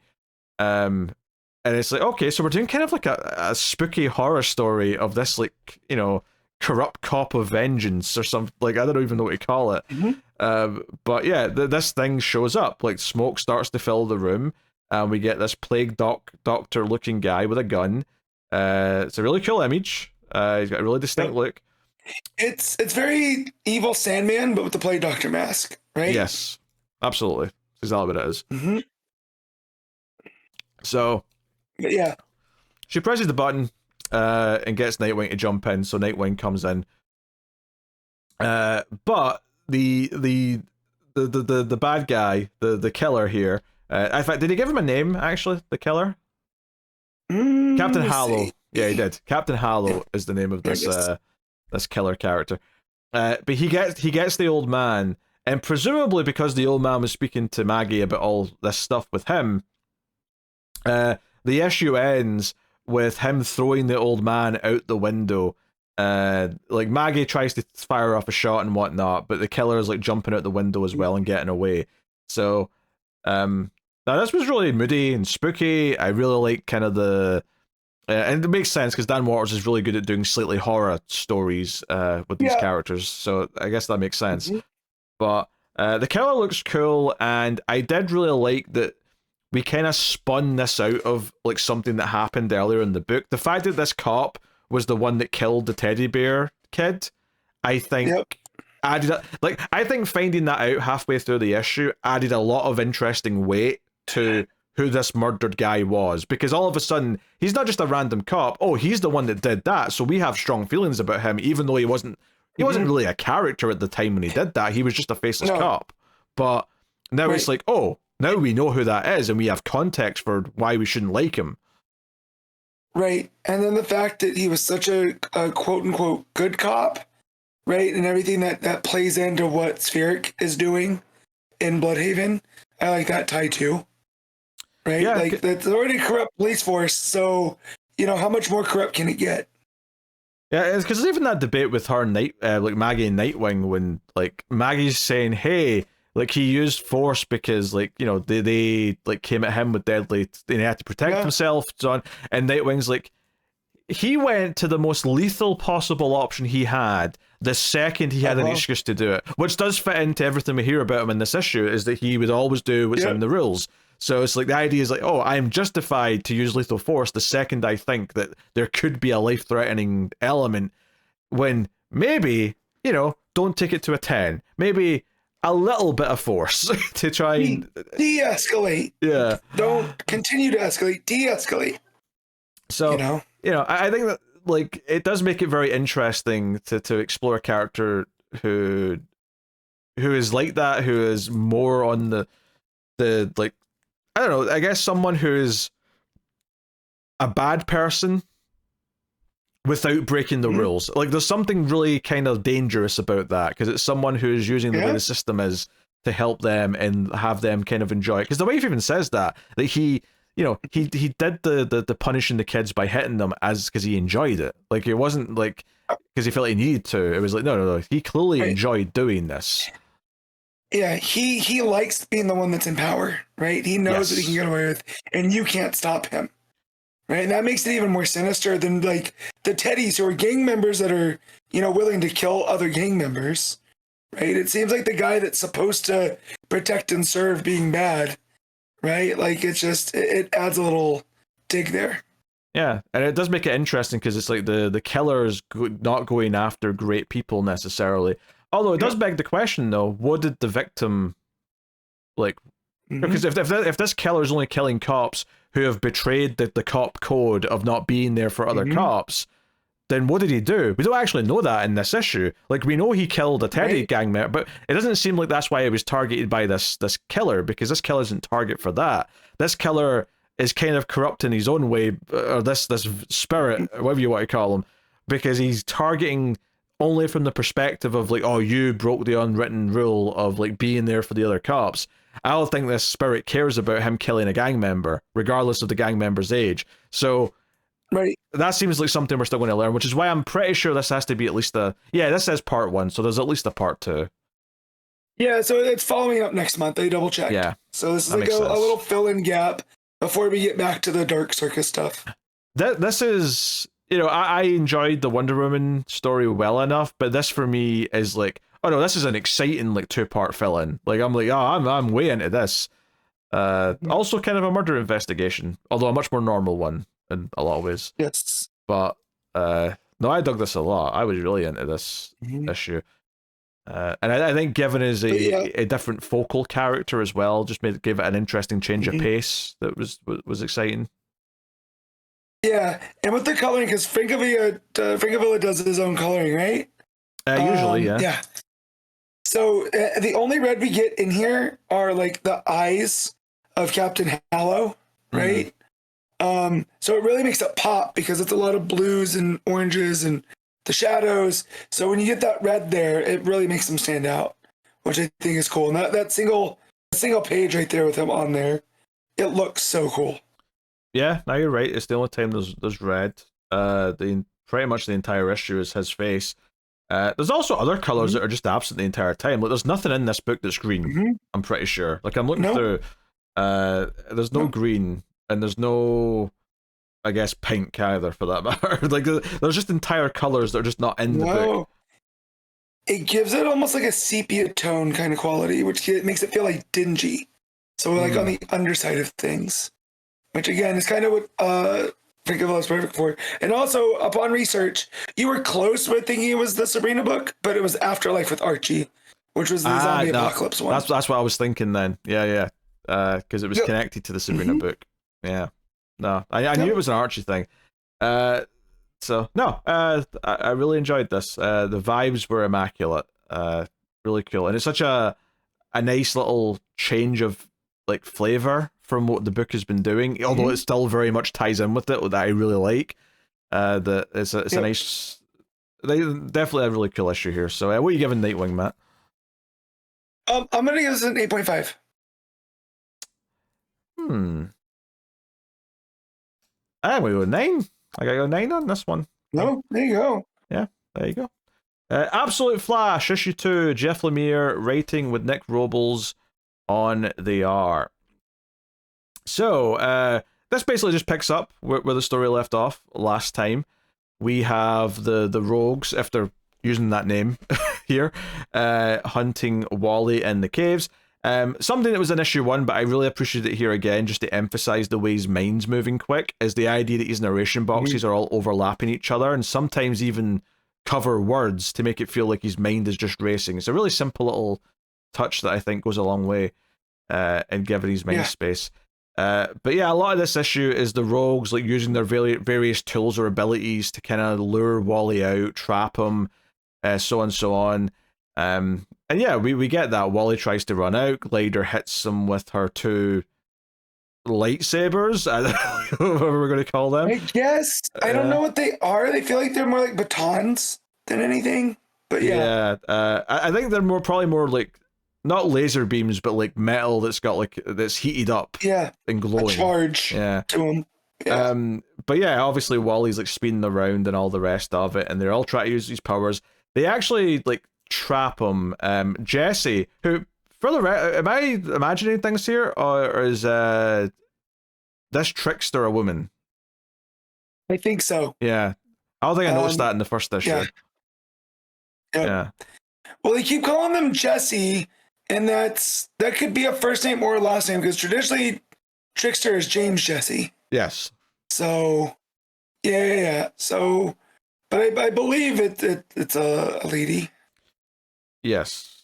So anyway, they trap him in a bubble at one point, and then he just kind of like fires off like Speed Force lightning, and all sorts. And that's when it starts doing the jumping around again in time. We get kind of the pickup of when he was in the accident, when Barry was in the suit in like the bubble in the lab, and Wally got hit with all the stuff. Barry starts yelling out to him and try to help him. And it's like he disappears. It's like he like disappears into the lightning. Yeah. And that's when Wally's dad comes in and starts beating up Barry and saying, "What did you do to my boy?" But then Wally kind of reappears as lightning. Like he kind of like forms a shape of a boy out of the Speed Force lightning. And then ultimately kind of like reforms into like fully human form. So they're really like playing around with this, because like Wally normally is the one that can form a suit out of the Speed Force and stuff like that. It feels like they're going even further with it and saying that he is almost entirely Speed Force at this point. Yeah. So that's it's almost like he's been. It's almost like he's been consumed by it, and it's coming back out through him. Almost like he's a living embodiment of it. Because when it strikes him and he says, "Get away," and that's when it strikes out at his dad and at Barry. Yes. And seemingly it was why he's blaming himself for what's happened to Barry. And when we come back to the present, Trickster's put bubbles around all of the rogues so they didn't get hit by it. And, so then we get Wally breaks out the bubble by like phasing through it effectively. And they chase after him. And Glider's like, no one can outrun me. And then he just goes into like supersonic speed. The art's quite good here because it does a close up of his eyes. Like right after she says that, you get a close up of his eyes. He looks back and goes, "Oh, you don't know how fast I am," and he just takes off. And she's like, "Wait, what?" And she's just left in the dust. And I love the color gradient around him. That as it gets closer to his feet, the more like yellow and orange it gets. Right, almost like he's charging up. Like, and just there's such a kinetic motion to all the art because those red lines look like they're coming across, from left to right. As you get across the page. It's definitely given the illusion of movement, and that's maybe been a big factor in the art here. Factor, that's not a word. So Wally just goes out of super speed, and it's like he's sort of like going through the Speed Force or something, because he starts seeing his past, he sees like memories, he sees whatever, and then he sees his future, but he sees two futures, right? He sees a future where he's wearing an outfit. His ginger hair's sticking out, and he's the Flash. And he also sees a future where it's smiling. He also sees a future that's a post-apocalypse where he's just like red lightning with like tatters of an outfit, as if like he's caused some sort of Speed Force apocalypse, and he doesn't know which future is the one that's going to happen. So it's kind of setting up a lot of big ideas here. And he kind of crash and burns in the dirt, and he ends up lying in the desert. And the cliffhanger at the end of the issue is the rogues say, "Hey, we need some more help here. Let out Grodd." And we get this close up of like eyes from the big like sort of like containment unit at the back of their truck of Grodd. But then the final page reveals he's very small, and he's Joey reminds me of, what was the Wonder Twins? He's Gleek. Yeah, it reminds me of Gleek. Yeah, there's some Gleek energy here. The way that Boomerang's like, "Are you sure you want to do this?" And then just the whole like, you feel like it's going to be this big, huge, and then the fake out that he's coming from this little tiny, and he looks like, like you said, he looks like Gleek. I was like, oh, okay, this you got me. Yeah, and he's got an exposed brain as well. He's got this sort of design where, it's very different. It's very different Grodd than what we're used to from the regular universe, that's for sure. I thought it was a really well written issue. I thought it flowed a bit better than the first one did. I still think it's probably the weakest of all the Absolute books, just because I don't think there's quite as much of like a exciting hook to this one yet. But it's very solid. Like I had a good time reading it, and I'm really into like seeing where it goes. But it is at the bottom of the Absolute pile, I think, right now currently. I think it really does well when it's Barry or Wally's inner monologue, because it really nails the racing thoughts. And I think Lemire, everything that I've read from creator owned wise from Lemire, he's very good at that, at getting people's thoughts and stuff across the page, done without telling you that they're racing thoughts, just by showing you. And so here, when Wally's running through his memories, and we're getting all the speech or the narration boxes and stuff, you still get the vibe that these thoughts are racing and they're coming too fast for him to keep up with. So I really like that stylistic choice here. Yeah, no, I mean, I think that stuff works. Seeing the various rogues use their abilities and tools is fine enough. It is relatively quite simple in that sense, but it does look good. I think the art is pretty solid, particularly when it does use like because it's like, obviously there is lightning, right, when he uses his speed, but they do have this thing where there's these like solid blocks of like red lines that are there, Uh-huh. and it gives that sense of motion. It's not even just because there's that one great page, like you said, where there's a lot of it is gliders chasing him. But even in the page before that, the 2-page layout, where he breaks out of the bubble, you get these like straight red lines. And it's just a very simple stylistic thing that feels unique to this version of Flash, where I've never seen his speed represented with these blocky lines before. It's almost like we're just perceiving a quick, like a dash of it, right? Across, as it goes across the field of view. So, which, like you said, I've never seen it like that before. Yeah. It's sort of thing where you could easily, because this is not really anything to do with the differences to the character. This is nothing to do with it being absolute universe. This is just an artist's interpretation of how to represent the speed. Yep. But it does help that, oh hey, this like, because you could easily, like, the next artist who does the regular Flash book could easily just throw this in there and it wouldn't feel weird or out of place. But because it is like a new universe Flash and it's a different world, it does help make it feel different spiritually, even though technically it is just an artistic flourish. But it is a really good artistic flourish that I think I was noticing a lot in this issue. It's used throughout as well, and there is some of that regular like lightning around it as well. But your eyes really get drawn to these blocks of red. There's even one that's like just 2 or 3 pages in, where he's in silhouette, so he's red as well as the blocky like red lines. It's really good. And the other thing that it does as well is that you can get different perspectives with them. There's one panel, again, it's just a couple of pages in, maybe 4 pages in, where there's a panel where he's running towards the camera, as it were. And because you've got these red blocks, or these red lines, you can have them at an angle and you get a sense of perspective. You get a sense that it's coming towards you.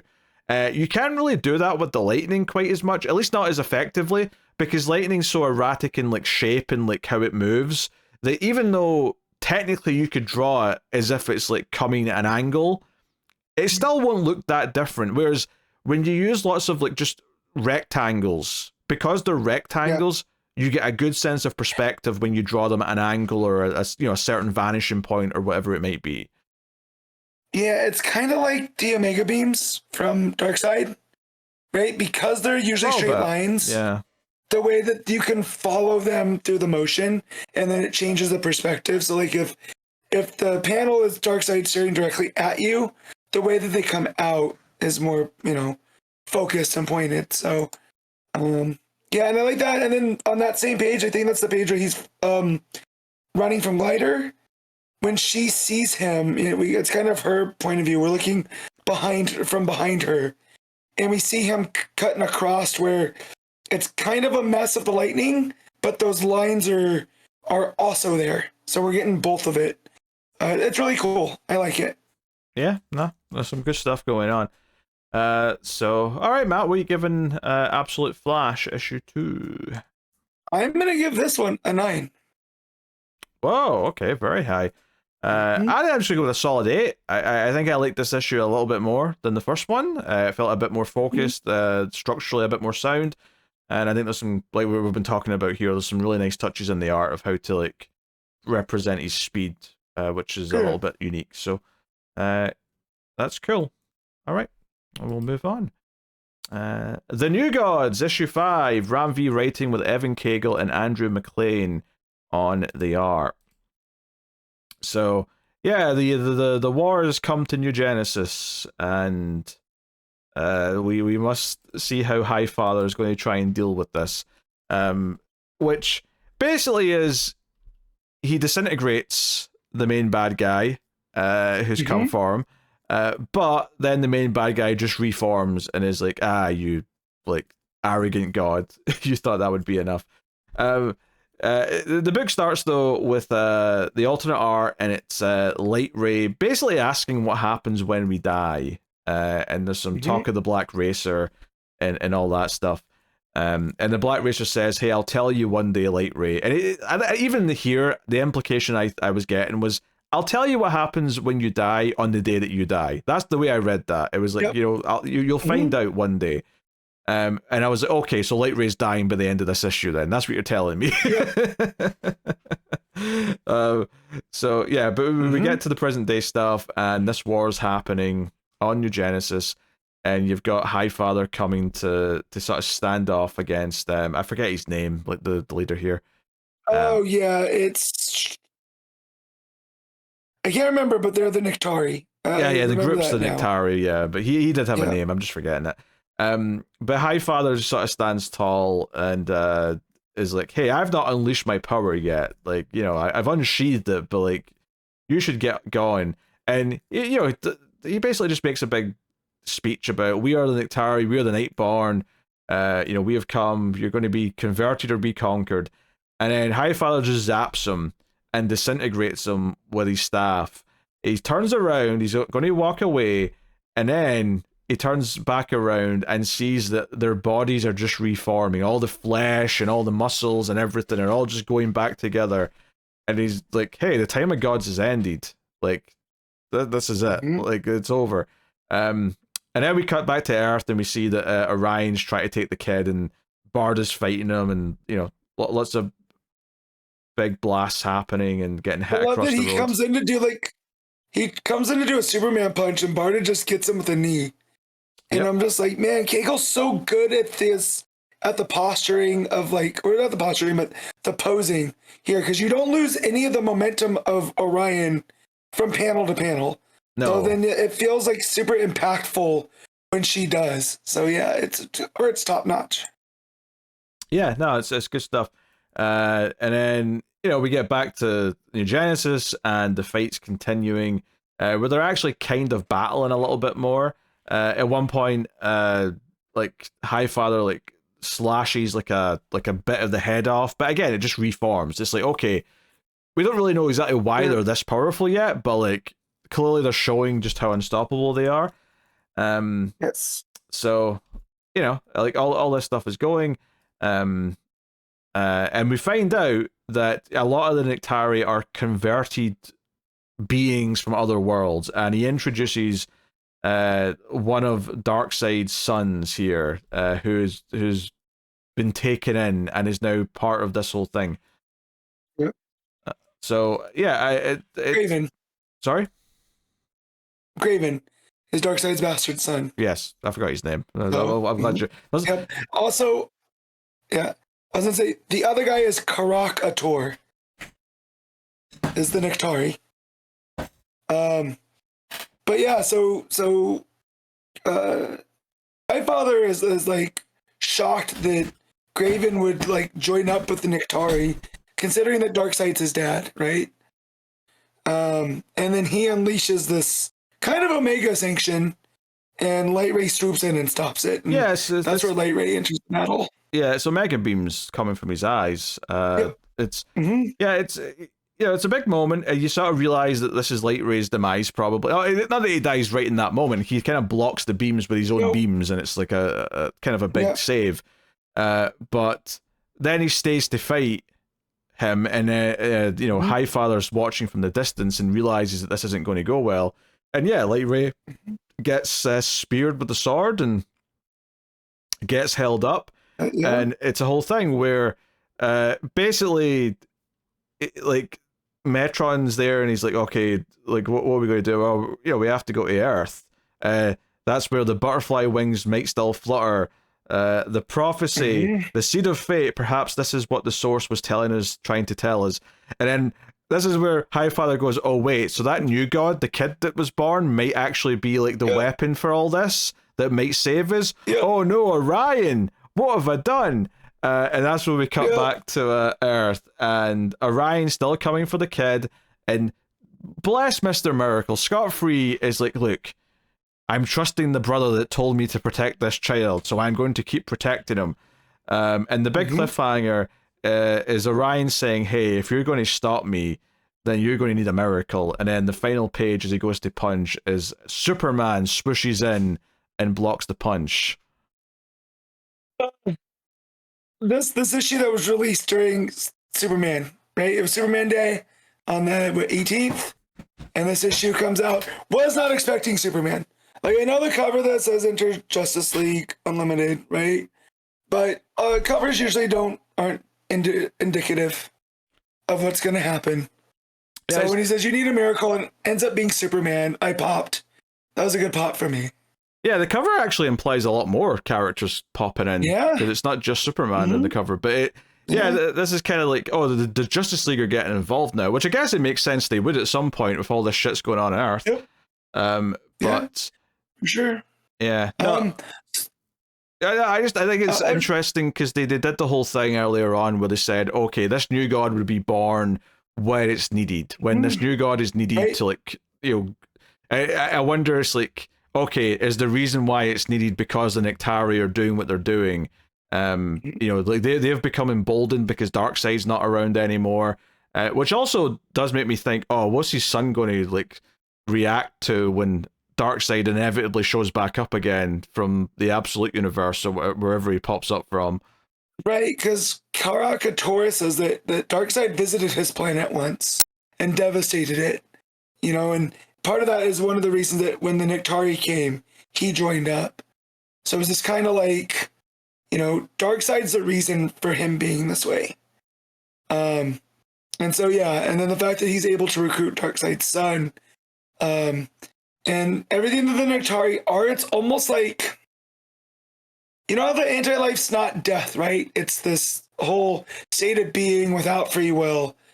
It's almost like the Nectari aren't death, right? So they're almost free from death, but they're not undead. So it's like Highfather tries to hit him with the alpha, whatever. It does nothing, almost like they're not afraid of the Black Racer in the way that Light Ray is, because, he's concerned in that beginning part with what comes, what happens when gods die. And it's almost like these guys don't care. It's almost like they are nihilism brought, given form, and what does that mean for the gods? If there's nothing to believe in, what is a god? So Ram V is really good at this. Yeah, I mean, I think what I would just commend is like how big and grand the conflict feels. And especially, and I think like a lot of people, I'm not necessarily that well versed in all the New God characters and all the various names that may get thrown in occasionally, but there's a really good simple through line to follow of like the conflict, and just kind of like it feels like a big deal when Carrick just reforms, and it feels like a big deal when they realize they have to flee to Earth. Like all of it still feels like it's coming together and it feels really grand and big and all the rest of it. And this idea that this new god on Earth is now suddenly going to be very, very important to what's going on is super exciting. If anything, the only thing I'm surprised by is just the amount of like page time the stuff on Earth with like Mr. Miracle protecting the kid has actually gotten in the last like 3 or 4 issues. I thought that was like the A plot after they set it up, and it's kind of been the B plot, which isn't a complaint. It's just kind of like just an expectation and observation of how it's actually played out. But I do wonder once they flee to Earth, though, if it they merge and it becomes a bigger factor going forward. But no, and the art here is great. All the art of Carrick and his cronies being disintegrated and reforming is all very detailed, really grotesque, looks great.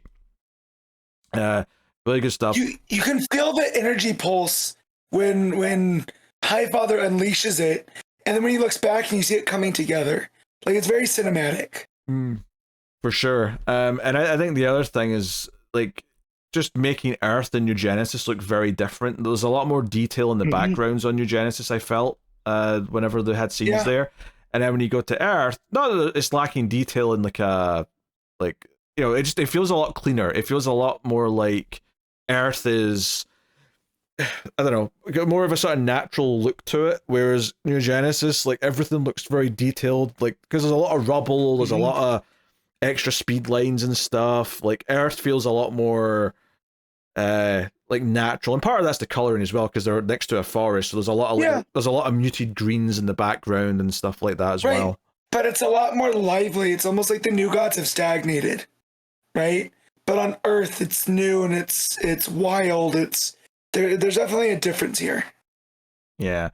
So no, I mean, I think this story continues to feel quite epic, and I think that's quite quite something to appreciate and give praise for, because it's hard. Like, a lot of stories will claim to be epic and they want to be epic, but it's actually something else to actually achieve something that feels epic, and this does feel pretty epic. Yeah. So yeah, props to Ram V for that. No, it's very, very good. All right, Matt, what are you giving New Gods? I'm gonna give this a 9. I thought this was very good, extremely good. Yeah, I'm kind of. I think I'm gonna go 8.5. Just I don't really have that much of a reason for going more lower, just other than gut instinct more than anything else. But no, I dug it a lot. It's really good. Feels big and grand. Yeah. I guess the only thing is that maybe the light ray being scared of death stuff wasn't as like instantly intriguing to me in the same way that some of the other like first parts of these issues have been, where they've drawn me in a lot more and I've liked the through line a little bit better. But lots of big moments here, really advancing the story. So I think it will read great again on a reread when you read it all together. So very cool. So yeah, that's the New Gods. Batman, Superman, World's Finest 38. Mark Waid writing with Clayton Henry on the art. So this is the first part of a crossover between this and Justice League Unlimited, which basically means it's a Justice League Unlimited story that's just stealing some issues of this. That said, though, there is like a time mechanic part of it where both the past and the present are kind of intersecting, so it is kind of a natural crossover in that sense. So, you know, it's set in the timeline that the World's Finest has been in, and Clark is doing a story at a Air Force base where Bruce Wayne is also there, because it's Bruce Wayne's plane that has been tested by Hal Jordan. So there's a lot of weird, like, secret identities all crossing over in their day jobs stuff going on here. And the joke that Bruce thinks that, oh, well, if anything goes wrong in the sky, Hal will just save the plane with his Green Lantern powers. And Clark's like, oh, he doesn't take the ring when he's flying a plane. He takes the thrill away, he said. And Bruce is like, what? What's that? The art, the art here on Bruce's face reminded me so much of that TV show Archer. And I don't know if it's just if it's Clayton Henry's style or just the facial expressions, but I was getting Archer vibes from it. Like, just the like, what? I never watched Archer, very so well executed. I can't comment, but I will take your word for it. So yeah, obviously something does go wrong. The plane explodes and Hal has to dart out of it. But it turns out it wasn't like just an accident. Something caused it. Turns out it was Grodd. Grodd is announcing war on the human race with all the gorillas, because notably this test was taking place over the Congo. So we're over the top of Africa. So Superman and Batman race out with Flash, and Flash is like, yeah, I've known about this place. So, which I do like this kind of part of it, which is like, okay, Flash has encountered Gorilla City, knows about Solivar and all that, and he's explaining it to Superman and Batman, who are kind of hearing it all for the first time. So it's like, okay, that's interesting. And he's, you know, so they get through the force field that sort of protects the city, and they're waiting with guns, but obviously it's the Justice League, so they kind of use super speed and whatnot. That said, though, they've got Titano with the kryptonite eyes, which takes out Superman for a bit, whilst Flash goes and tries to find Grodd and whatever else. Also, Hal was thrown in a prison cell with Solivar, so Batman finds them, and, you know, all this is going on. The big thing about the issue, though, where it's really building to, though, is that one of Grodd's like abilities with his telepathy is to do a mind swap with someone, and they realize this has all been a trap to get Superman to Gorilla City so that Grodd could take Superman's body and have all of his powers. So we get kind of Superman possessed by Grodd going nuclear. There's a nice bit of the art here where Superman possessed by Grodd arches back and fires his heat vision off into the sky, and you see like Grodd drawn behind him in the same pose. I thought that was a nice little touch in the art. Really good, really good stuff. So yeah, you know, they try and deal with this.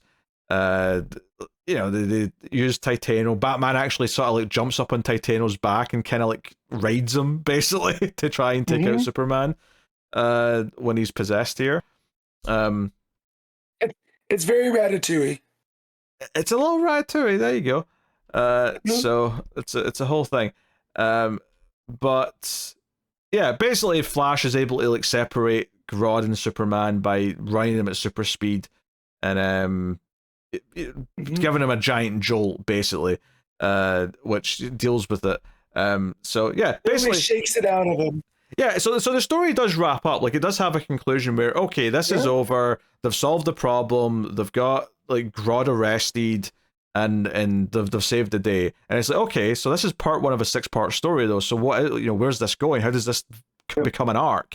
And the answer is right at the end, because when Grodd's locked up in chains, a portal opens up, and it's like, well, I won't say present day Grodd, because it could be even further future Grodd, but future Grodd pops out of a portal and says, I am you, and I will, I'm going to help you, blah, blah, blah.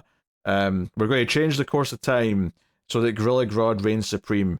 So, yeah. So it seems like future Grodd, I want to say he possesses younger Grodd here.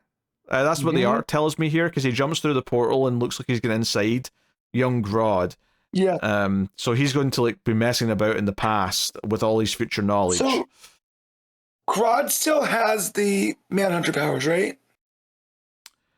Because he got away in Justice League Unlimited. That sounds right. Yeah. So are these?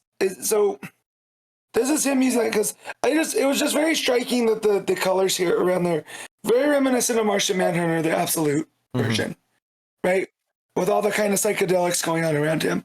And I don't think one has to do with the other. I just think it's very interesting that that's how they're showing the kind of mind powers here, because it's different than the traditional Grodd mind powers. It's almost like, it's been supercharged. So he has to have the Manhunter powers, right? Like, this is where I'm getting, because all the timey-wimey, I'm getting confused when this is occurring. Yeah, I mean, I assume so. I mean, it's interesting if this psychedelic color thing is just a motif now we're going to use to show that Martian Manhunter's using his powers. It's interesting if they stick with that. I mean, it's hard to say what to think about the arc as a whole yet, because really, this was all prelude to it starting. It's just this bit at the end is kind of actually it kicking off properly, so it's tough to say. I will say that compared to the last, 15, 20 issues of World's Finest, I do think this one felt like it had a bit more focus than a lot of those. It felt like it had a direction it was going in. So I appreciate that, and I do wonder if Mark Waid actually writing for an arc is benefiting this greatly. Not that it was amazing by any means, but there was things to enjoy in there. I definitely like this issue more than a lot of what World's Finest has been for the last couple of years at this point. So, I mean, so good in that sense. But at the same time, didn't blow me away. I'm not super, jazzed about it or anything. But it was a solid enough read. I like some of the beats and the comedy and whatnot, and we'll see how the actual plot, now that it's only just getting started, goes. But that'll be in Justice League Unlimited in a week or two, whenever that comes out. Yep. So, I know. Yeah, Clayton Henry has also toned down the foreheads. He has appreciate a bit. That. Yeah, he's a bit more house style now, I guess. Yep. I would say. That said, that whole interaction with Clark and Bruce, that's he doesn't wear the ring. I thought that was so well handled, the expressions and everything. So yeah, Clayton Henry pretty decent. Yeah. I think with the forehead problem gone, he's solid. Still not a favorite by any means, but I think the art is very pleasant. I have no real complaints. It's not bad. It's a perfectly fine, sort of relatively fluffy, but I think having something to build to just makes it feel like it's more focused than anything else Waid's been doing on World's Finest for ages. So we'll see if the rest of the arc pans out. Like I say, it's tough to really say how anyone feels about the arc yet, just because it's not really started yet. This was mostly prelude. It was here's what Grodd was doing before future Grodd showed up. Yeah, that's basically it. It almost felt like a prologue to We Are Yesterday. Yes. And that's not to say that it wasted time or anything. It's just that the real gist of the arc's not started yet. So we'll see how that happens next time. I mean, I still enjoyed what I read. I'll always enjoy going to Gorilla City. Okay. All right. Well, what are you giving World's Finest? I'm gonna give this a 7.5. I think I'll go with a flat 7, but it was a pleasant enough time for what it was. All right. So every month on Patreon, you can make me read a book at one of the higher tiers. I am looking at American Vampire 1976 issue 7 today. And this was kind of a weird issue, actually. I double checked because obviously I'm just reading the collection, so I went and double checked if I was reading like a one shot or something that was sort of like just put in where it came out in between issues. It actually isn't. It's issue 7. It's the next issue of the book, but it's like a weird, like, I don't want to call it a fill-in, but it's like an anthology issue where there's just like 3 short stories as opposed to, it doesn't continue where the last one left off, which is kind of strange because like there's only 3 issues after this and that's it. It's done. Right. So it's kind of a weirdly placed time for this. Like if this was right bang in the middle, I could maybe see it, but so the first story, and they all have different artists as well. And I'm sorry, I didn't double check who the artists were, but there's 3 stories. And the first one's set in 1799, and it's basically George Washington going to bed and getting a visit from the Grey Trader, who pretends to be, was it his dead son, I think? Yeah, dead son. Brother? Not son, yeah. So he's like, my son is, died, he was buried in the creek, blah, blah, blah. And obviously, he never sees the Grey Trader, but I think obviously if you're reading the book, you can guess that it's him that's doing the voice. And he's basically there to scare George Washington out of going to a meeting with the regular vampires who he's been making a deal with. This pact to let vampires come into the US for helping like win the war. And basically, it scares them out of doing it. And there's a lot of moody art here. It's a lot of, ethereal kind of spooky stuff going on. But it's just this conversation at nighttime. And eventually his like assistant comes in, Tobias, and says, "Oh, are you talking to someone?" He's like, "No one was here." And you see like a couple of panels of the Grey Trader walking down the snow. And there's like a bit of history at the end here where on December 13th, 1799, Washington told his aide Tobias Lear to postpone his meetings for the day to do some pruning in preparation. And then it's like on December 14th, he was found dead in his bed because he got a cold from being outside in the snow, tending to his trees. I assume that's the real date of his death, just because this book loves to like work in real history. I know very little about George Washington, so this is all just assumptions on me. I know he's our first president, but I don't know that much about him, so I'll take that. Snyder likes doing research, so I'll take it that has to be right. Yeah, I'll assume that his death's even the same in the sense that he probably, he was out in the cold and he caught pneumonia or something like that. Like, I do know that much because he was very stubborn in that way. He's like, no, I'll do it. Yeah. Roughly what age was he, if you happen to know?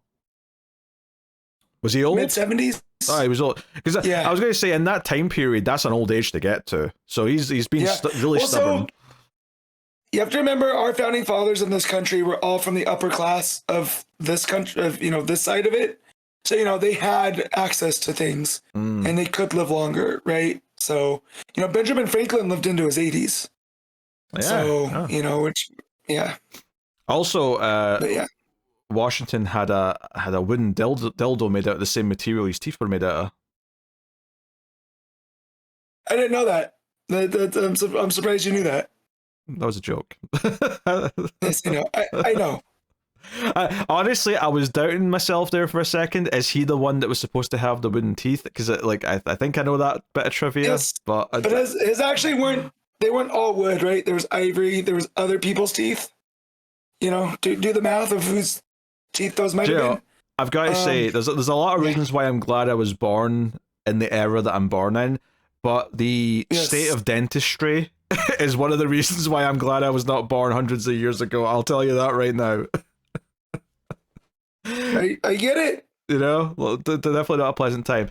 Yeah, honestly, this first story is... It's okay, like, the art's really good, right? The art's really moody, there's a lot of, like, spooky stuff of him, like, sitting up in his bed, and he's got, like, the sleeping cap on, so it feels really old school, and it's very, like, moody and shadows and all that, and, like, the voice coming from beyond the door. It's got good vibes. It's got a really cool vibe, and it's Snyder doing that thing that he loves to do in this book, which is tie the vampire history, the demon history, into real history and kind of mash them together. But it's also not really like saying much or doing much, and that's kind of what I feel about this entire book. To be honest, this entire issue, to be honest, is that it's got that anthology issue problem where none of them really have much of a point, and they all kind of feel rough because of it. And we continue with good art into the second story. Very different art style, of course. But we go into like a story set in 1973, which is just obviously a little bit before the main part of this book, and it's Pearl in book, going to get information from like the new, like, I don't know, records keeper or bookkeeper they called them, for the vassals. And the reveal on the second page of this story is that this meeting's taking place in the World Trade Center, which would obviously have been brand new at the time, in the 70s.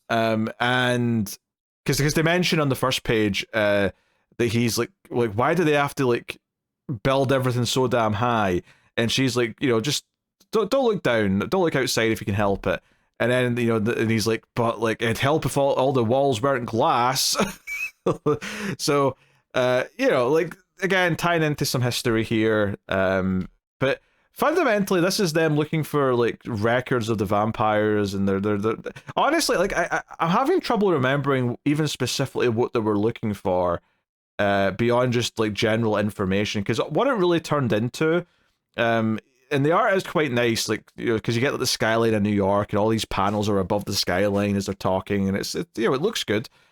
But it basically just becomes about Book talking about how he's not really talked to his daughter, and he feels guilty for not being a father to her, and Pearl's trying to encourage him to go and do so. And that's basically it. And then at the very end, they hear like the alarm go off to indicate that vampires are in the building. So it just kind of ends on like we'll both go guns blazing. So we get this big full page spread of them both firing their guns. But it's really, there's not much to it. I mean, I guess because the reveal in the last issue was that Book's evil now, this is like some interesting context that he was feeling all these mixed feelings in the years leading up to that moment. But I don't know, it just kind of felt like nothing by the end. I just didn't get a whole lot out of it, other than the art being quite nice. And then the third story, this is also not got a lot to it, but it's at least like a view of something we didn't get to see much of. And it's set in 1970, so a few years prior, and it's Gus, who's like a preteen, or whatever age he is here, being looked after and living on the boat with Travis, who's like the one tasked with looking after him in this period. So it's been referenced that he was looking after Gus like in between books, but we didn't really get to see much of it, so at least this is something we've not seen, even if there isn't much of a story. What does happen here is that Gus wakes up hearing a noise, thinks there's something dangerous going on, comes out with a gun, and then the reveal is that Travis was making noise because he was setting up a Christmas tree, because they've not had a Christmas together. And that's what it is. They just kind of, there's a little bit where the gun that Gus picked up is actually not a gun. Like where the bullets are supposed to be, it's actually like a radio transmitter, which apparently they were going to give Elvis to sneak into the White House and give to Nixon as a present, so that they could eavesdrop on Nixon. Yeah, all right, sure. But yeah, he gives Gus a couple of Christmas presents, including wooden vampire teeth like he has, a jacket like his, and they talk about being in a band and having to learn to play instruments, but Travis says, let's just focus on looking cool to begin with, and then that's it. And that's the whole issue. It's perfectly fine, but it is absolutely filler. It is just, here's some slices of life from different parts of American Vampire timeline, mostly stuff from just before the current book, but obviously the George Washington stuff's going way back. I don't know why this is even an issue. I don't know if it's like Snyder agreed to 10 and then realized that he really only had 9 issues worth of story, so this is just kind of shoved in there to make up an issue. I don't know. Or his normal artist, whose name I'm drawing a blank on, Albuquerque needed some time, so he got his friends. I Because guess. two of the artists I just looked up were Tula Lote and Francavilla. So Yeah, the middle story was Francavilla. I was going to say it looks like Francavilla, but I didn't want to say it not being sure. But yeah, they look like Francavilla. Yeah, Tula Lote did the Washington story. So probably he's like, I can whip together a story to cover, and I'm sure some of these will have something to do with where the book goes. Yeah. Right? Because Snyder's smart enough. It reminds me a lot of the anthology one shot in that it's just an excuse to have all these different artists like draw parts of the world, because it's usually Albuquerque, but the stories aren't really got that much meat to them, and I kind of feel that about this. And it's such a shame, because I was kind of down on the last issue, and then this one feels like filler, and I'm like, this is a weird feeling to have when there's only 3 issues left of the whole thing. Like, not even just this miniseries, there's 3 issues left of the entirety of American Vampire, and I'm going into them feeling kind of lukewarm, because the last 2 issues I didn't really like for one reason. I mean, very different reasons, admittedly, but still, just a weird feeling here going into the last 3. So I hope it picks up. I hope I feel quite satisfied by the last 3 issues, but I don't know. It feels like it's lacking momentum now going into the ending, and that's a little bit strange and kind of a shame. So we'll see how it works out. There's only 3 left. Yep. So yeah. So we'll see how it goes. But there you go. That's my my thoughts on American Vampire 1976 issue 7.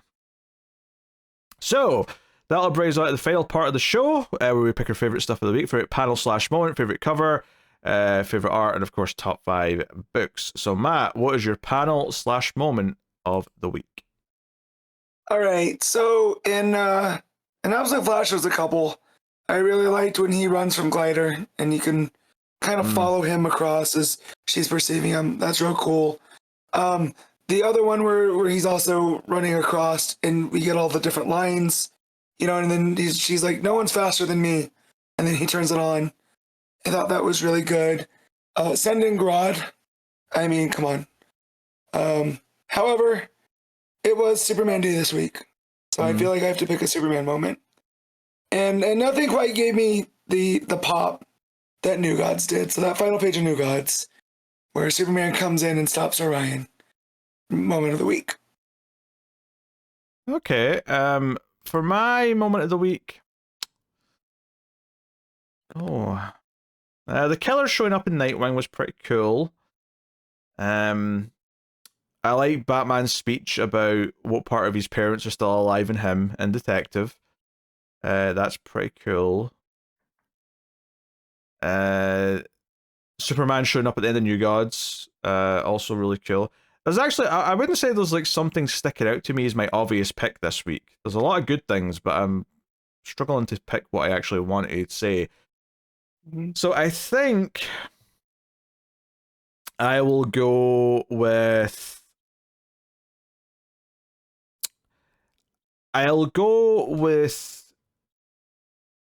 New Gods, I think. I think I'll go specifically with the...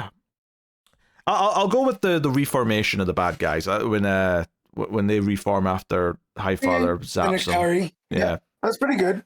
Yeah, I'll go with that, but I wasn't really sure to start with. Cover of the week. Just having a quick glance at them just now. I will say I do like the main Detective. I also like the Redondo variant, which is just very clean Batman climbing up the building. Yes. There's a cool Nightwing variant by Jorge Fornes where it's like the city lines, the streets make up Nightwing's face. That's kind of neat, I will say. As far as my actual pick, though, there is a Nicholas Scott New Gods cover with Light Ray, which is quite fetching. I think I'm going to go with that. But yeah, what you got? All right, so you already brought up that Nightwing Fornes cover. It is fantastic, and the 2 blue lines are his Eskrima sticks too. So it does this really cool kind of layering. of it. And then Absolute Flash has a Christian Ward variant that is blue with a lightning strike into Wally, and then everything below him's red.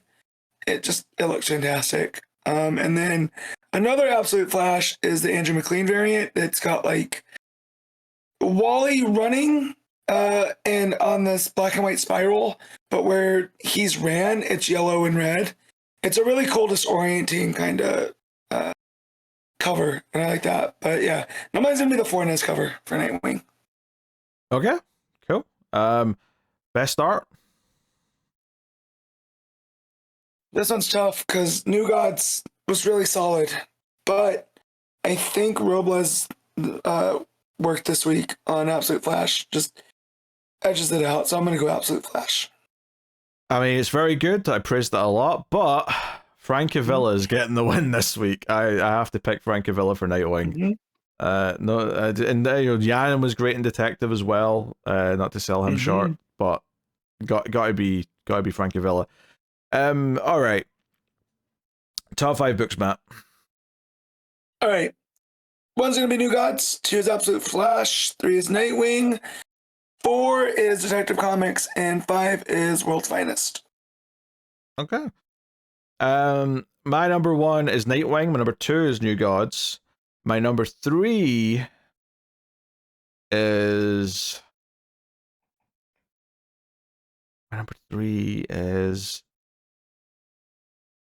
Absolute Flash. Number 4 is... I've got a lot around the 7 mark. Usually it's easy if they're spread out numbers wise, but I'm actually having to think about what did I like more: Summer of Superman, Wonder Woman, World's Finest. Like, they're all kind of around the same number. I will say, just because it's interesting and it feels fresh, we'll go Summer of Superman at 4, and then 5, I will say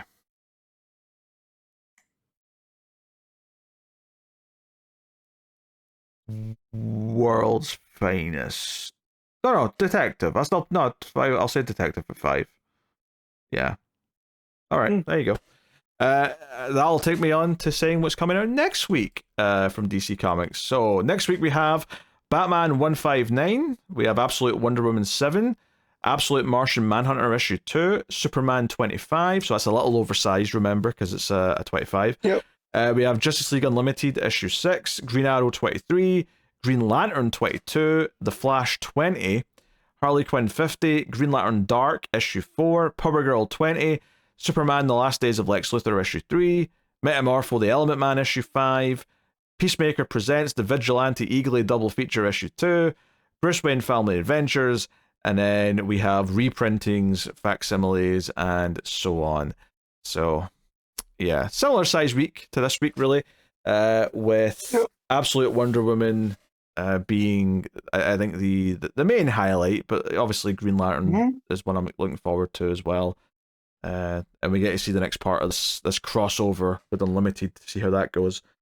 But yeah, so cool. That's what's coming next week. But that is the show, everyone. That has been Comics from the Multiverse. Hopefully you had a good time, and let us know what you thought of the books and the comments and all that jazz. And of course, you can support the show and help keep it coming at patreon.com/MailFuzzTV and support us over there. But that is everything, pretty much. We will be back next week with more comic discussion and whatever nonsense may happen. I don't know. My brain's fried. Sleep has been deprived, and I am shutting down harshly. I am on the struggle bus as well. So oh, we could hear it in your voice the entire time, Matt. Brother, I don't tap, but I'm getting ready. Anyway, that's the show, everyone. Thank you for joining us. We always appreciate it. Keep reading DC Comics, and remember to never get lost in the Speed Force.